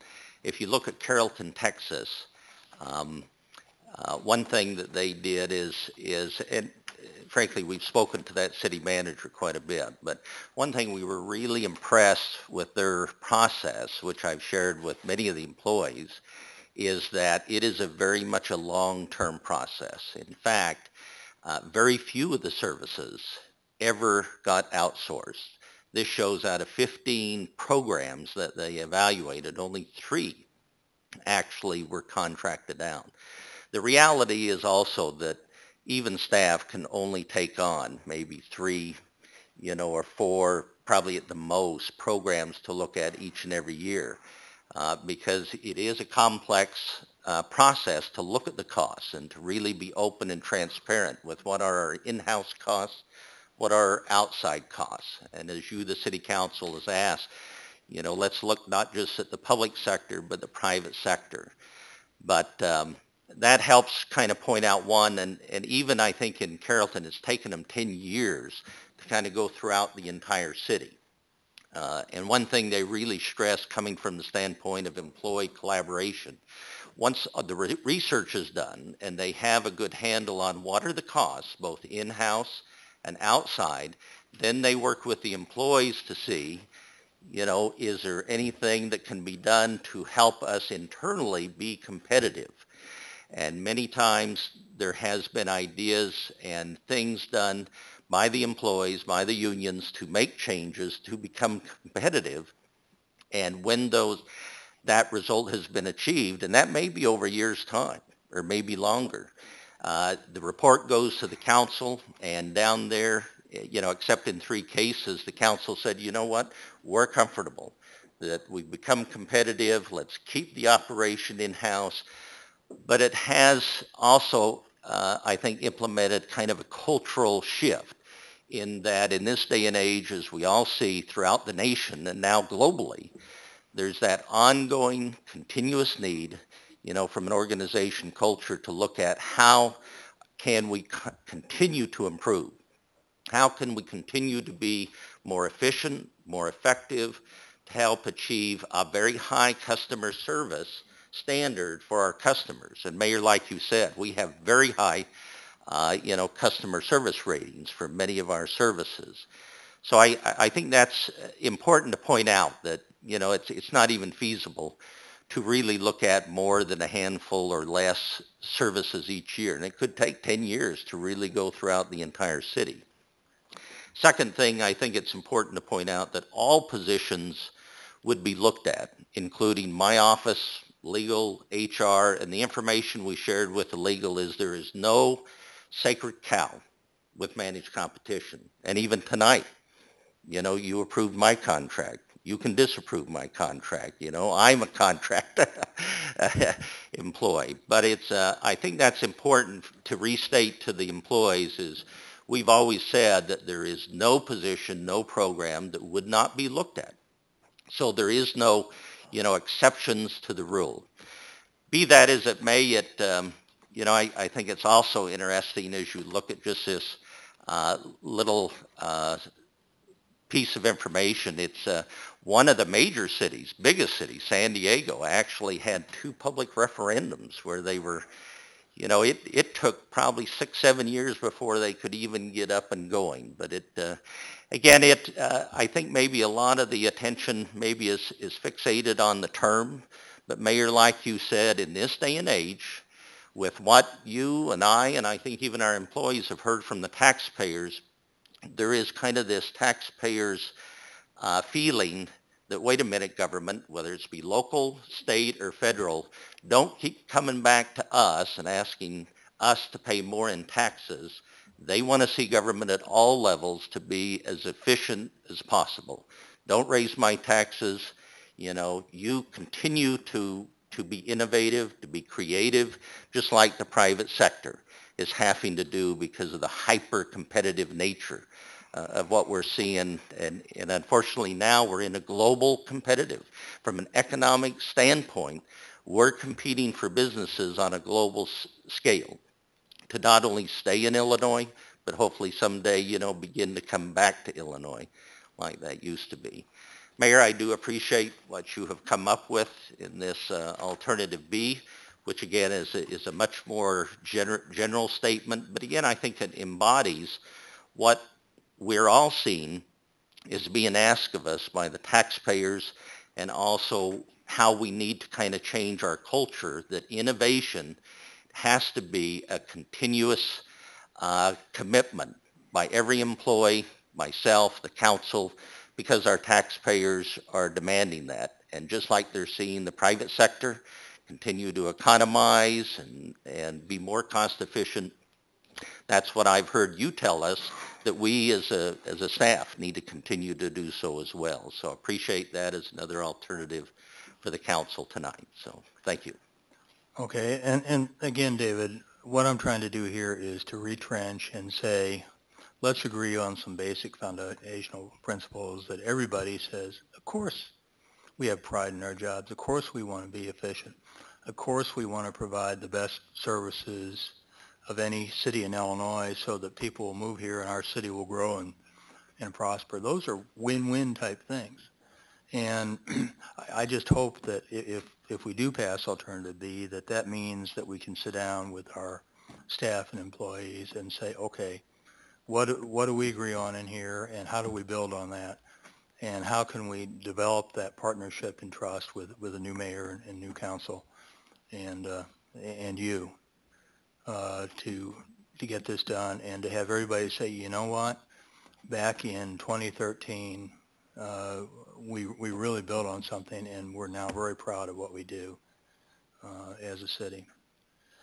Rob? In the spirit of everything that's been said, I would make a motion that we accept Alternative B as our managed competition philosophy as presented. Okay, motion. Is there a second?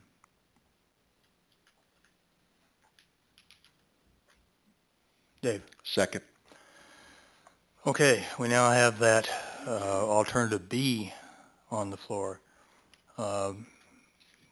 I see a couple of council members that would like, 3 council members. Rob, you have the microphone first. Okay. It's probably important that we note when we're looking to hire new employees, several councilmen have asked that we look at contract employees.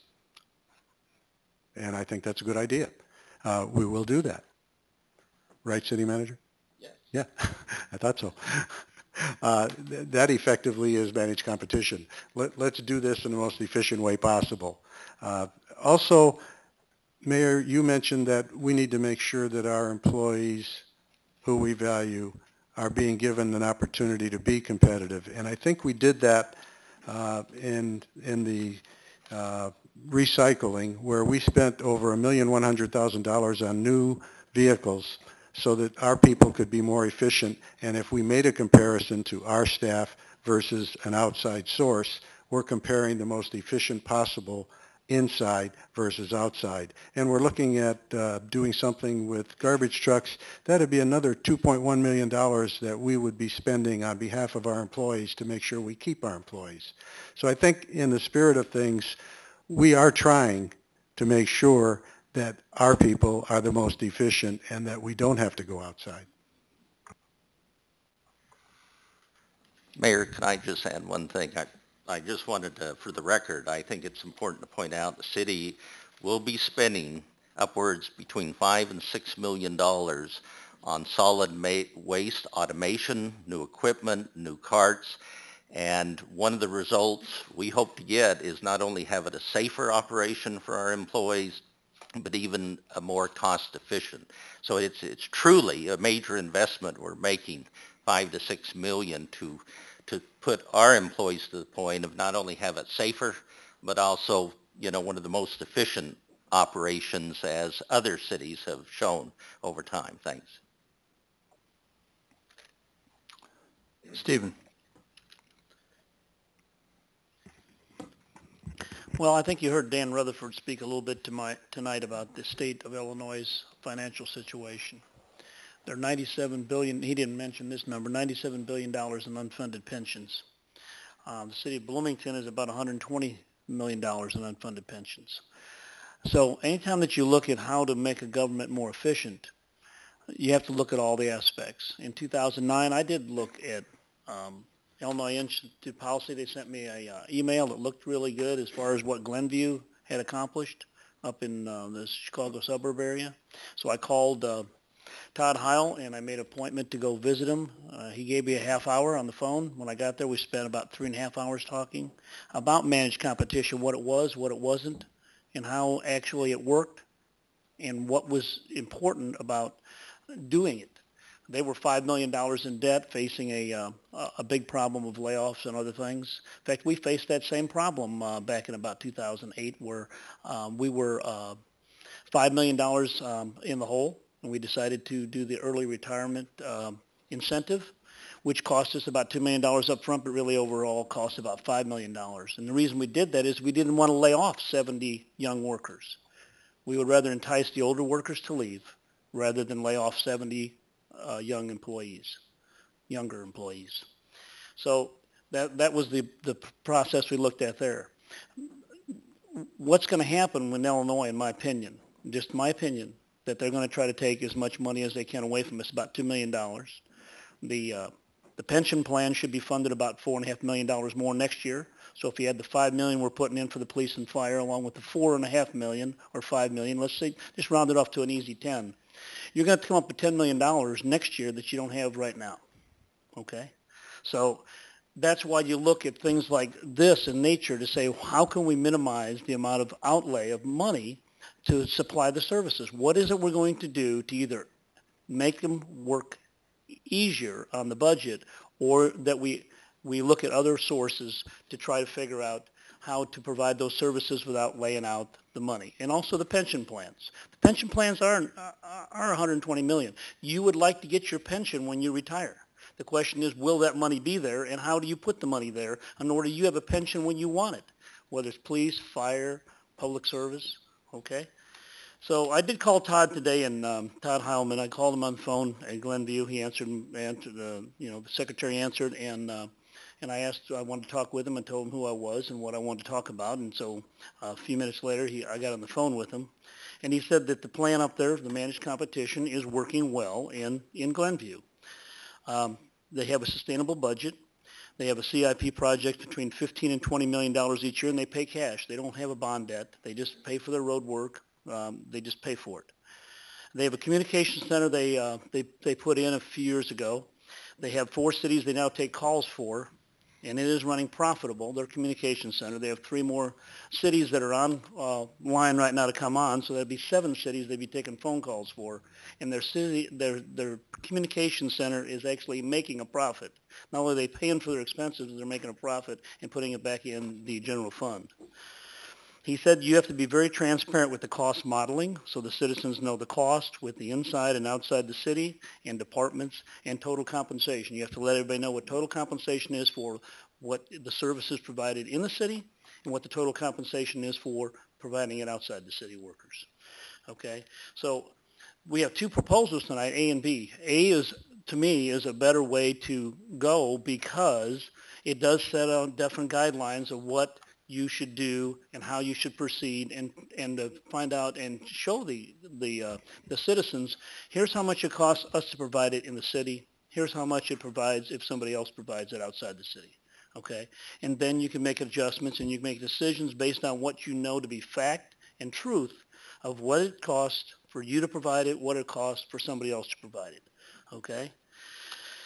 But I will make a compromise tonight and vote for B because it does lay the groundwork to look at managed competition, look at the way that we can economize our way we deliver services in all levels, all departments, not just public service, not just snow shoveling, not just sweeping streets, but also in finance. Glenview has just recently have their inspection department and their finance department. It's totally has somebody else handle it, and it is more efficient for their budget to have somebody else do their finances and their inspections.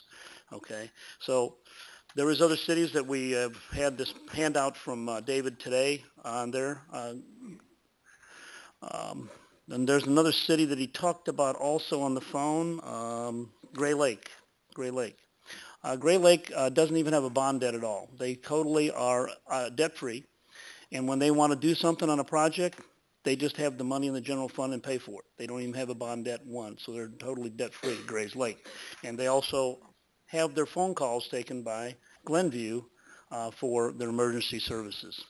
So that's basically what I wanted to say tonight was that managed competition, I believe, from 2009, and I'm the one that went up to Glenview and talked to their city manager and assistant city manager, brought the information back to the council. We have been discussing it for 3 years, obviously. It took 4 years to implement it in Glenview, and they're still implementing some managed competition, okay? They look at all departments. They're continually monitoring what they do, what they supply to their city. The people that are on the council, their trustees say, we want to run this city like a business. Just like our own businesses we have, we run them in the city like a business to where the citizens know what they're getting for their money, and they want to make sure their taxes don't continually going up all the time. They want to make sure that they indeed get a very good bang for their buck on what they're being taxed on their houses for. So that's it. Thank you. Jamie. Mayor, the last couple months, I've talked to a lot of the residents of the city of Bloomington, including a lot of city workers. And I think that one thing that we need to recognize is that never once in those conversations did I talk to anybody who was unhappy with our city services and our city workers. And we need to be very clear that the high quality that we deliver to the residents. Yes, we've got a responsibility to our residents to spend our money wisely.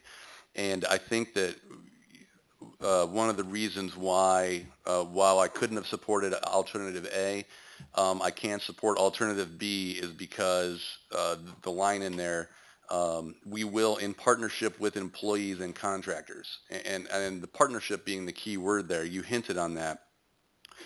Employee empowerment is a definite necessary goal if we're going to save money. We've got workers who have been with us for 20, 25 years who know everything about the city, and letting them teach us and show us the best ways to to save money in the city needs to be our goal.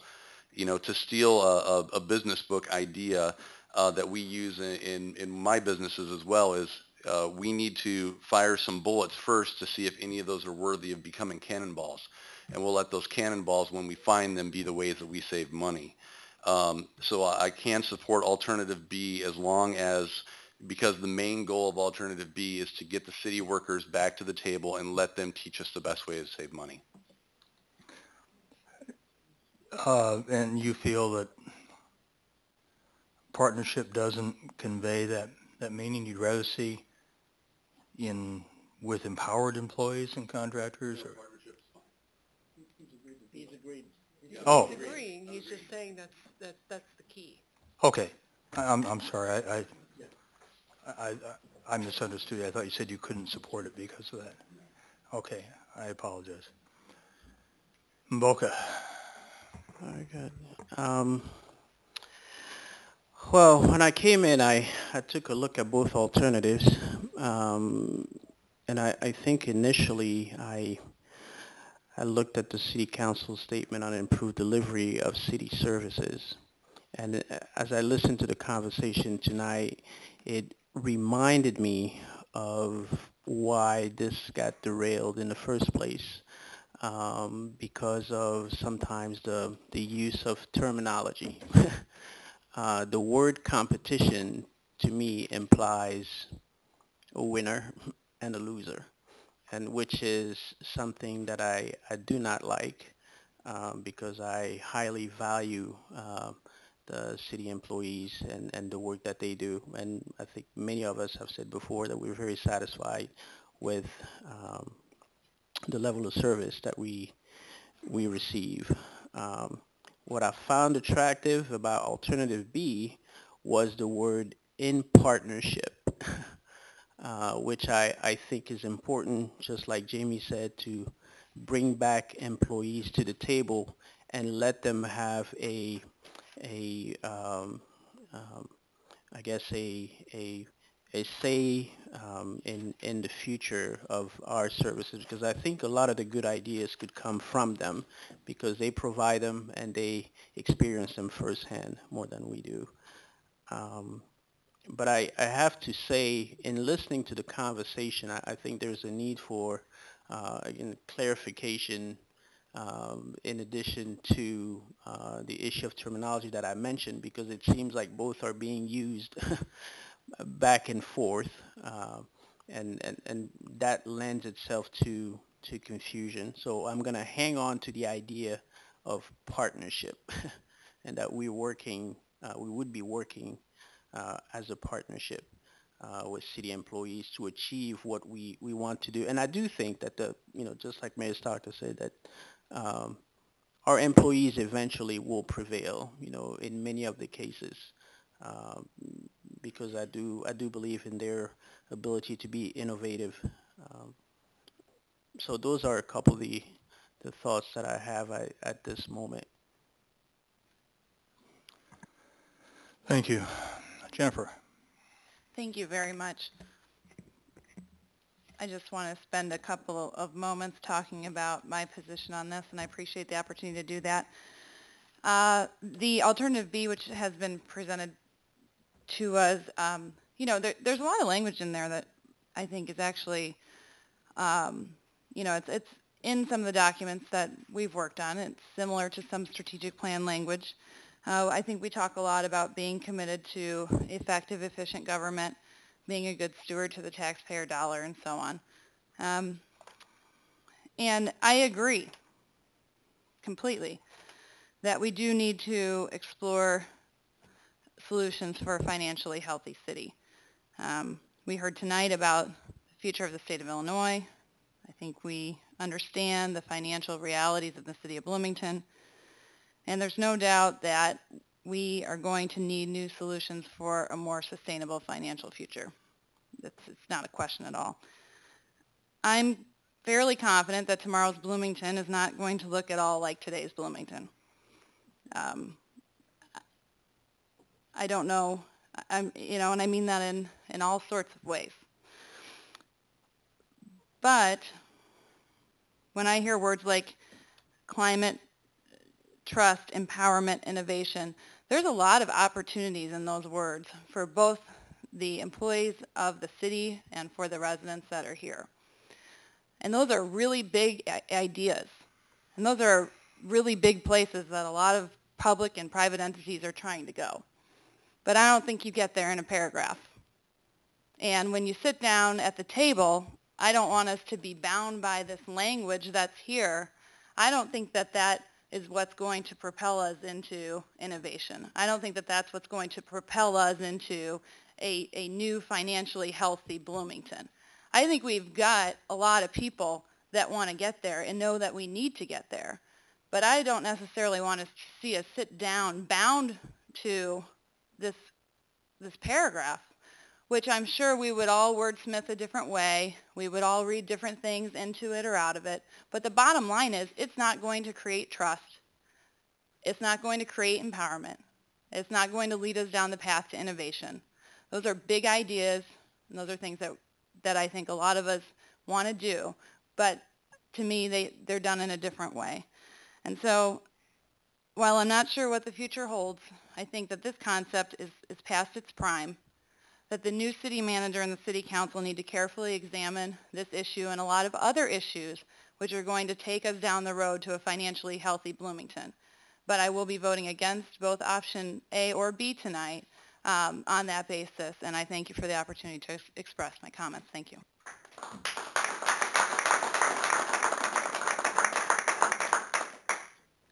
Jim. I'd like to take a minute and just probably repeat some of the themes that have been said tonight, and I also want to, I think it's important on this kind of an issue that we make it clear what our individual perspectives are. And so I'm going to repeat a little bit about what I said and what I provided in the campaign season. And that is, as we look back on this, I think it's a lesson learned that this phrase we use, advantaged competition, is terribly misunderstood, is what I have said. And I think we can learn from this that how important communications is going forward. I'll be supportive of option B, alternative B. I think it's a good compromise to the efforts that we've been working with, and I think it's a good compromise to be fair to our employees and our residents. But whatever you want to call it, I don't know if alternative B will pass or not, but regardless of what we might adopt, I think it has to be studied through the joint efforts of city administration, our valued employees, and our residents. It's a team project. And I really believe it can be a win-win situation, win-win opportunity for employees and residents alike. And somehow we need to turn the corner on this, that it does not have to be a contentious or an adversarial situation. We need to turn the corner on that. I think working together to do that. I do think that not addressing the situation would be a great disservice to our current employees, our future employees, and our residents. So we need to move forward in some fashion. Change is happening in the private sector, it's happening in the public sector faster than any of us have ever seen it in our lifetimes. And I agree with Jennifer in a lot of respects that we're going to look differently a year from now and 5 years from now. But I think B is a good compromise, and I hope that we can turn the corner on working together, working smart, and making progress. So thank you very much. Judy? I'll be brief because this has really been prolonged, and I cannot imagine the years that we've spent on this, and what it's really done. The truth is, this is about, alternative B is about quality at a good cost. I mean, it's a no-brainer. It's very simple.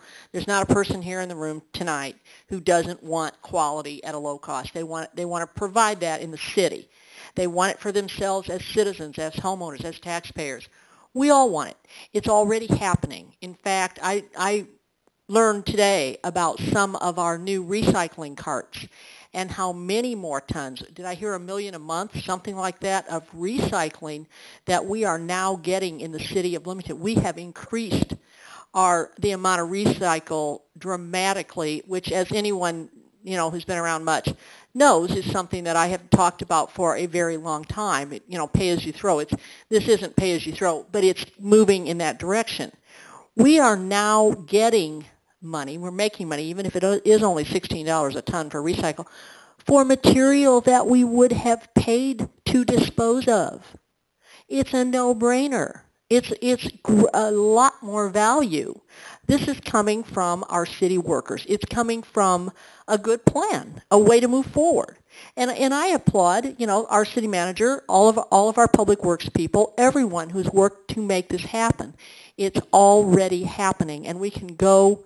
And by the way, I completely agree with Alderman Matthey on our citizens are happy with this service.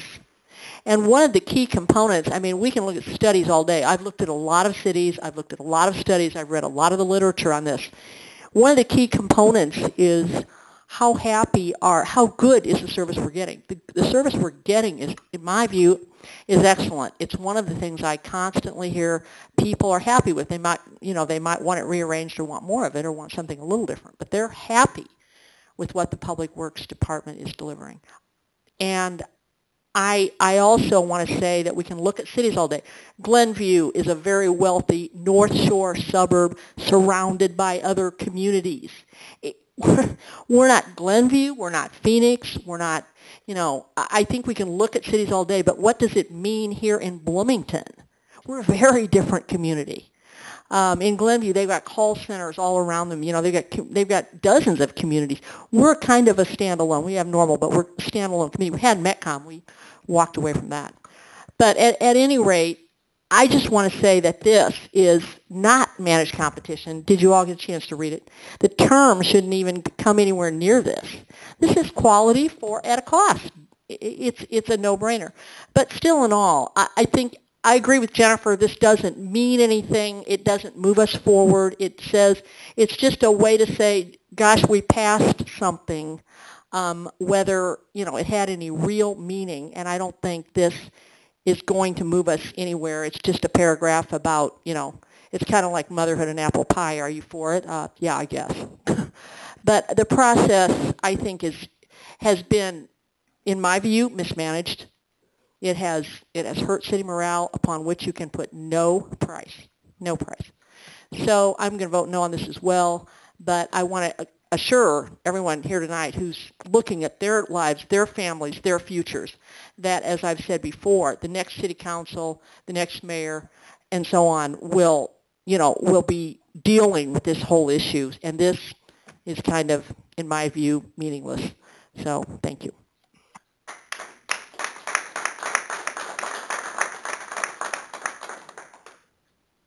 Okay, are there other people that wish to address this before we vote? Seeing none, we'll go ahead and again take a roll call vote on this. A yes vote. The motion is to adopt alternative B, City Council Statement on Improved Delivery of City Services. As some people have said, motherhood and apple pie. And I've used that term myself. But as a foundation for moving forth to make our city a better place and to help improve trust between the city and employees. Madam Clerk, will you, a yes vote supports the motion? Alderman Stearns. No. Alderman McDade. No. Alderman Schmidt. Yes. Alderman Purcell. Yes. Alderman Fazzini. Yes. Alderman Fruin. Yes. Alderman Matthey. Yes. Alderman Sage. Yes. Alderman Miller-Lamoy. Yes. Okay, by a vote of 7-2, the motion passes, but it's not over yet. I know people can say, okay, Steve, you're leaving. I sincerely hope that the council takes the words that we've done here, and things like partnership and so on do have meanings. And I hope that we can work with that.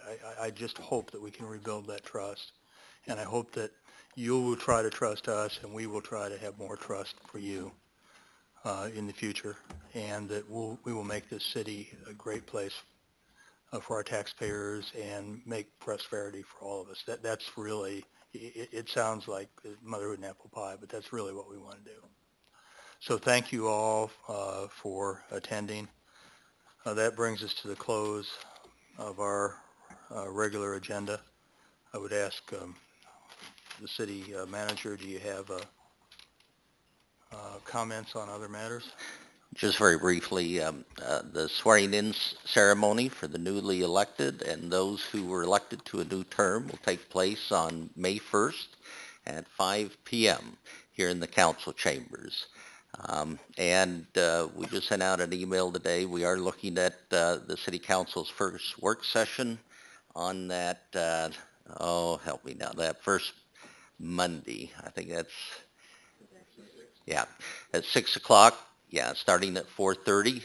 So that seemed to be the best night, you know, for all the newly elected City Council members for that first workshop. So, but we did send that out, so please look and get that on your calendars. Other than that, Mayor, I have nothing else at this time. Okay, I'm going to make a few closing comments, so I'm going to ask other council members, do you have any items? Don't go out of order a little here. Do you have any items that you'd like to announce? I just want to say goodbye, that's it. Okay. Well, in '05, I took office, been in office 8 years. I just want to thank the citizens of Bloomington and the constituents of Ward 7 for having trust and faith in me to serve 8 years. And I want to thank the department heads and the city manager and the mayor and the rest of the council. I've learned a lot sitting up here. Learned a lot about the city council members and what their great abilities are, and had a chance to learn a lot of things up here in 8 years, and learned a lot about the city that I never really had any really understanding of until you got in office. You think you do, but when you're really in office and you really see right along with the policemen or go to the fire stations or down public service or whatever it may be, you just learn a lot about it, whether it's water department, you know, golf courses, whatever. So it's been a rewarding experience for me. I've learned a lot, and thank you a lot for the ability to serve the city. I enjoyed it tremendously. Thank you.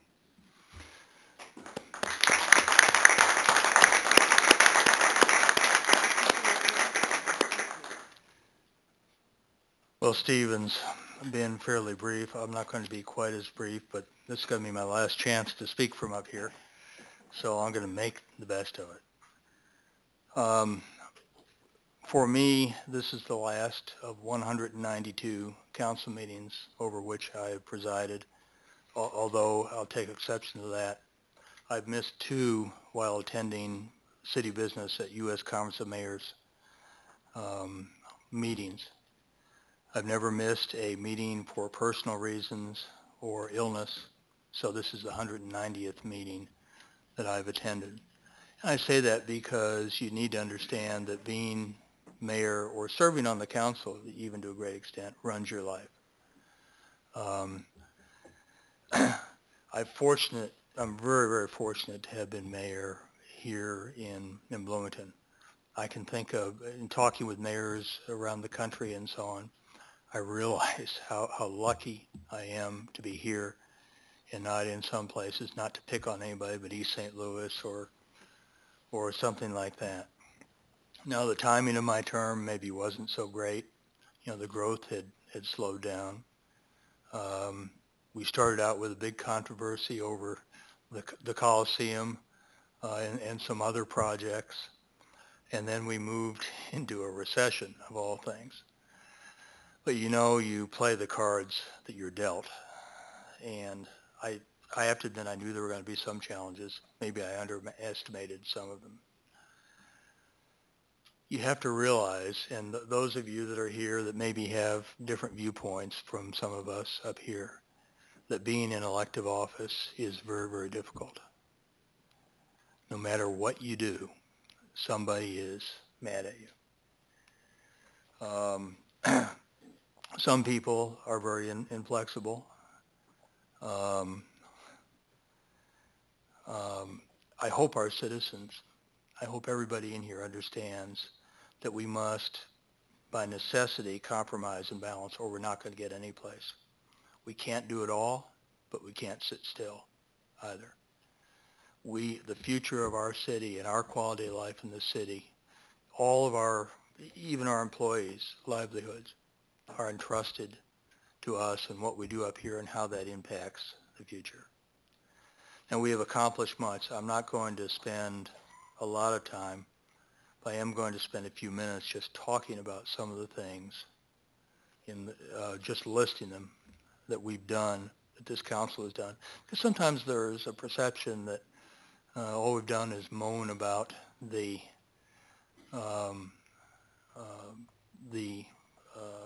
difficulties we faced.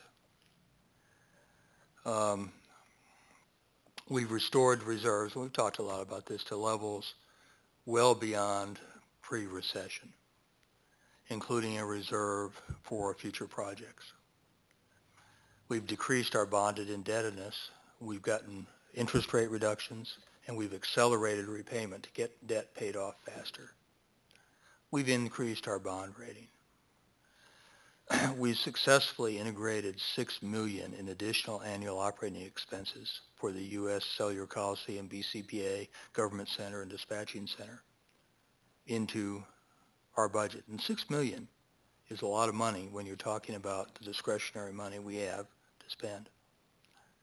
At the Coliseum, we have close to a break-even operating profit. We're entertaining more and more people every year. And we kept 2 teams operating, which is sometimes a challenge. And we've added a third, the basketball team. And it's been a major concert venue that I hope many of you have been able to enjoy. It seems like country music is the big attraction there. Now, we did add a 1/4% sales tax, so there's an additional tax. We've increased some fees. But more recently, we've increased the property tax levy, which I think I've heard from homeowners. They do appreciate that. Our road resurfacing budget, which when I came in was $500,000 per year, that was not nearly adequate. We have increased that to $4 million a year. And beyond that, we've done major reconstructions of streets. I think last year we spent, over $6 million in total. So $4 million of that being resurfacing, and another $2 million.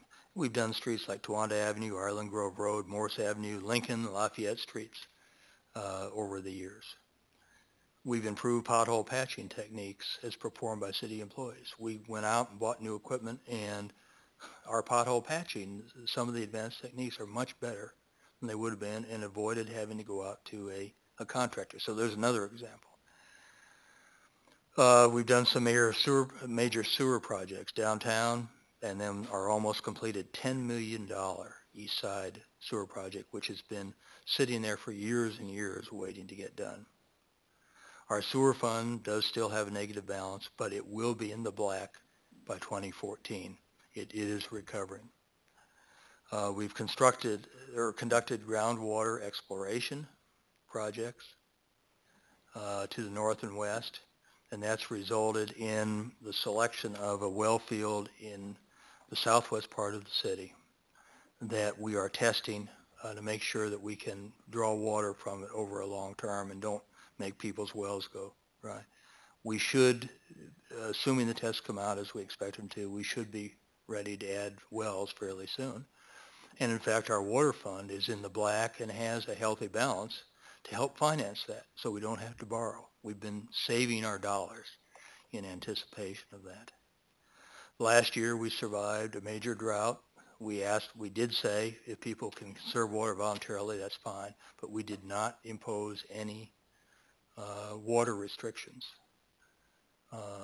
on the use, and we survived. Now, of course, it rained. Of course, that's always the key to ending a drought. And I'm not saying that we shouldn't do some things, some additional things, if not for not just quantity purposes, but quality purposes in the future. Over the years I've been mayor, we've opened McGraw Park, Bittner Park, Tipton Park, Gaelic Park, and have now funded Eagle View Park. We also added a skate park. Remember that, some of you? Yeah, on the west side. We've improved many parks, the major one being $1 million or $2 million at Miller Park in the zoo. We've done a lot of work there. And Holiday Park Pool, we completely redid that. We've entered into partnerships for the improvement of neighborhoods. We've now gone to work with Habitat for Humanity, and we still have grants for home rehabilitation to help preserve our older neighborhoods. We've invested in an improved downtown environment, yet we preserved our history there. The farmers market has thrived, and new festivals have come downtown. The Brugala is a great example of something new, and we're talking about the possibility of a bike race downtown. We finally converted to a new digital radio system.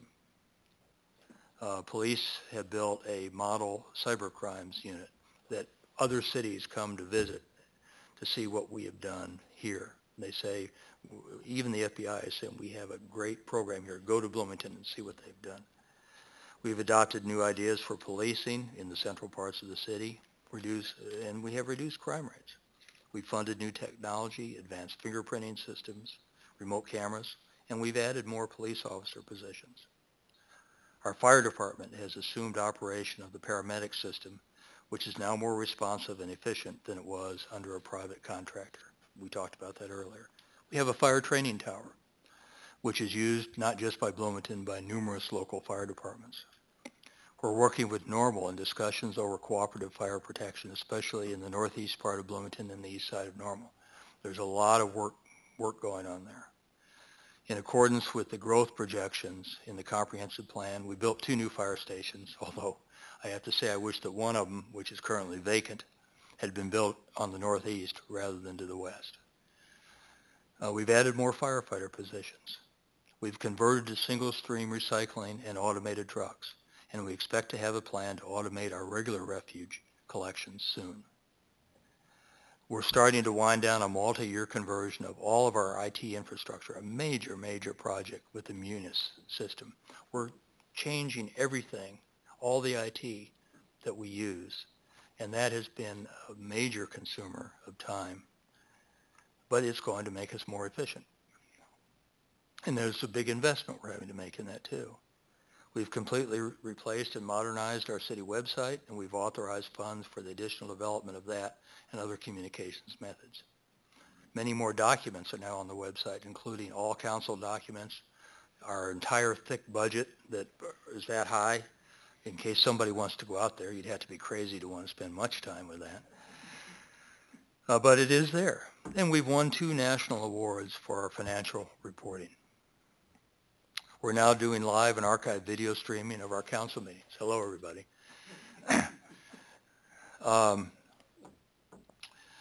We've experimented with council committees and currently have 3 operating to try to make our meetings more efficient. We've developed and published a basic strategy that was referred to earlier, and departments now have master plans. The council is more unified, and we're seeking similar goals. There's more agreement and few of the closer votes that seem to be all too common. We're handling a huge increase in FOIA, Freedom of Information Act requests, almost enough to occupy a complete additional employee. There's a huge increase in that, and that takes a lot of time from our clerk's office. But we can't be opposed to that because that's one way that people find out what is happening in city government. We've eliminated a backlog of meeting minutes, reporting, even though we report much more detail than required. Our meeting minutes are often not the page or 2 you find in other cities, but are often 50, 60, 70 pages long with great detail. Just a few more. We've implemented citizen voice meetings, citizen summit meetings, budget sessions, retreats, more retreats, one of which you just talked about, council comment sessions here, police neighborhood meetings, and a lot of things that allow for more public input. I think there can be more done there. We've collected citizen opinion through surveys and communicated through our water bills. Now, all this has meant that our city of Bloomington has continued to win national recognition as a great place to live, work, start businesses, and raise families. We've had awards for all those, saying that we're one of the top places to do all those things.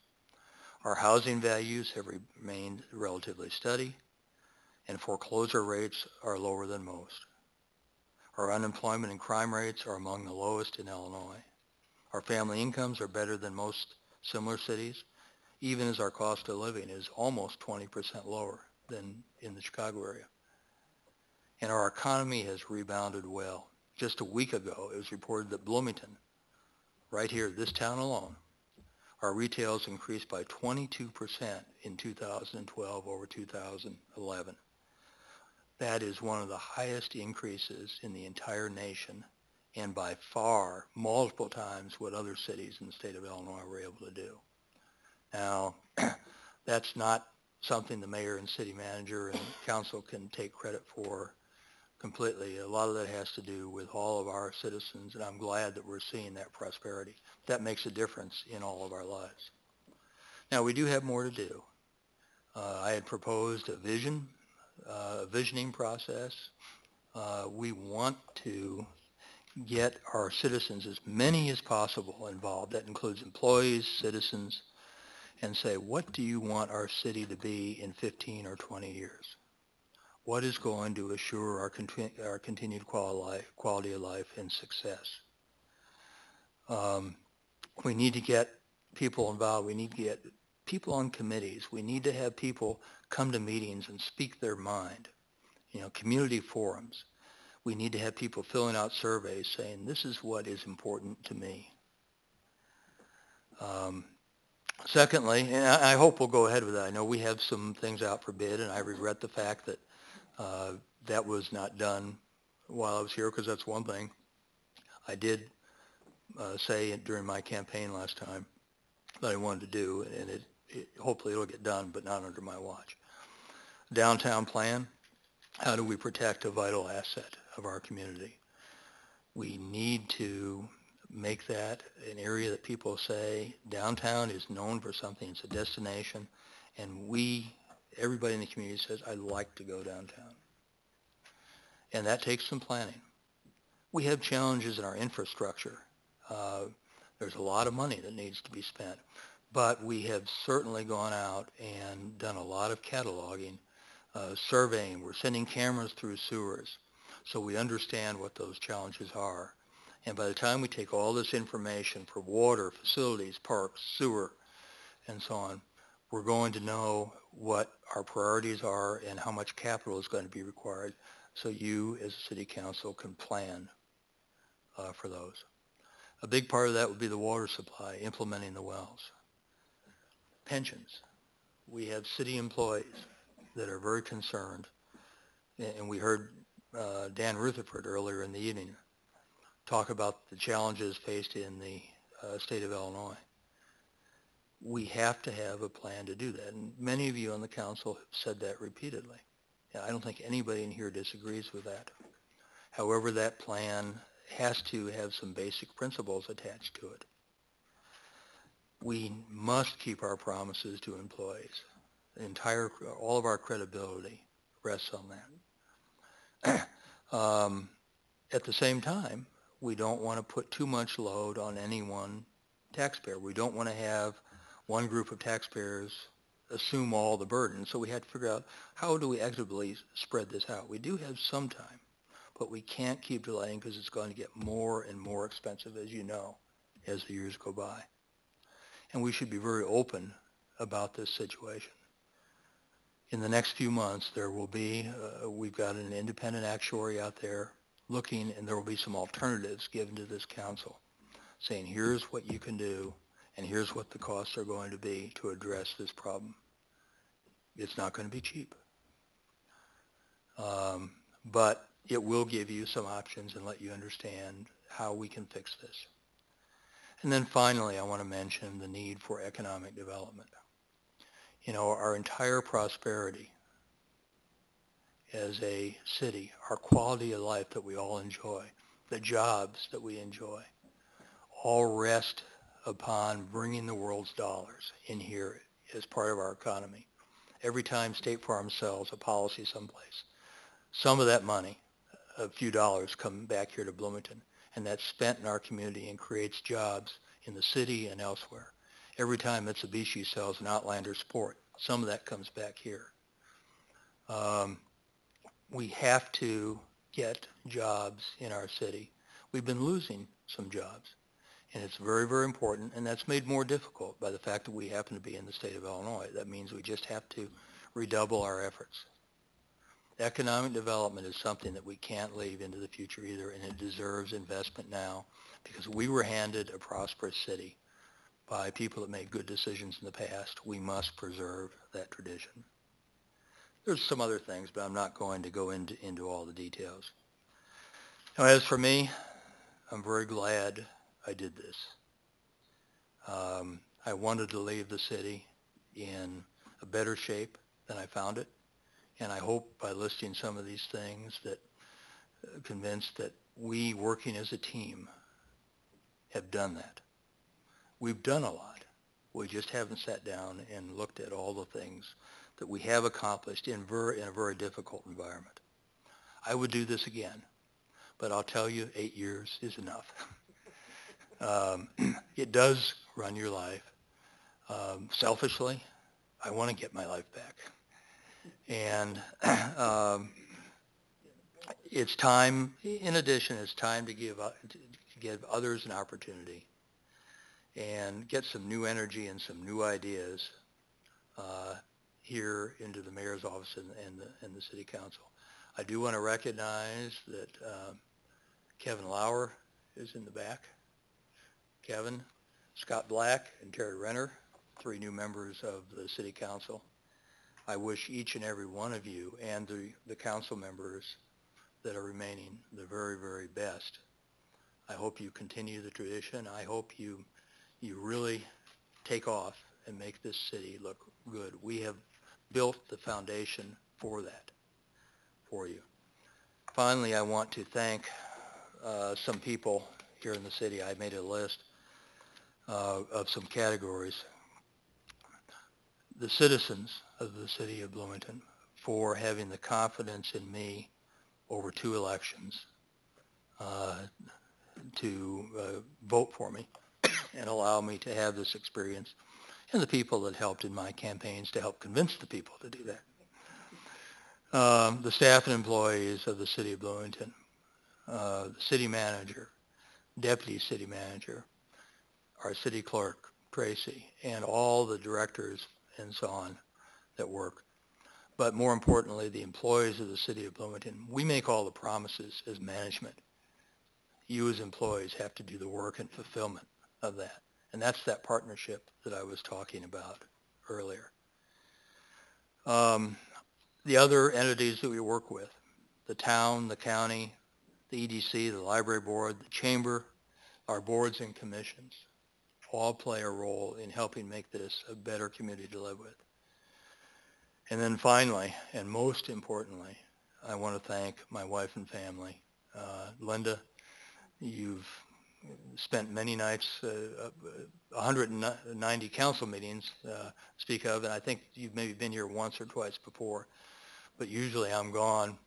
And for a long time, we were meeting into a lot later in the evening. We fixed that problem.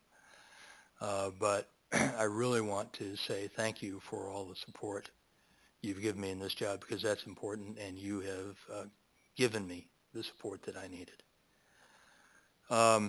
So with that, I just want to say that while you're all in your work session on May 6th, I'm going to be having dinner with Linda. So thank you very much.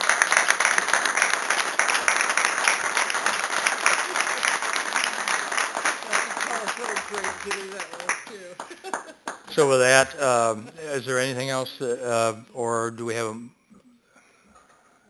Motion to adjourn. okay, do we have a second? Second. All in favor? Aye. We're adjourned. Thank you very much and goodbye. Shake your hand, Rob, up here, because next time I'll be...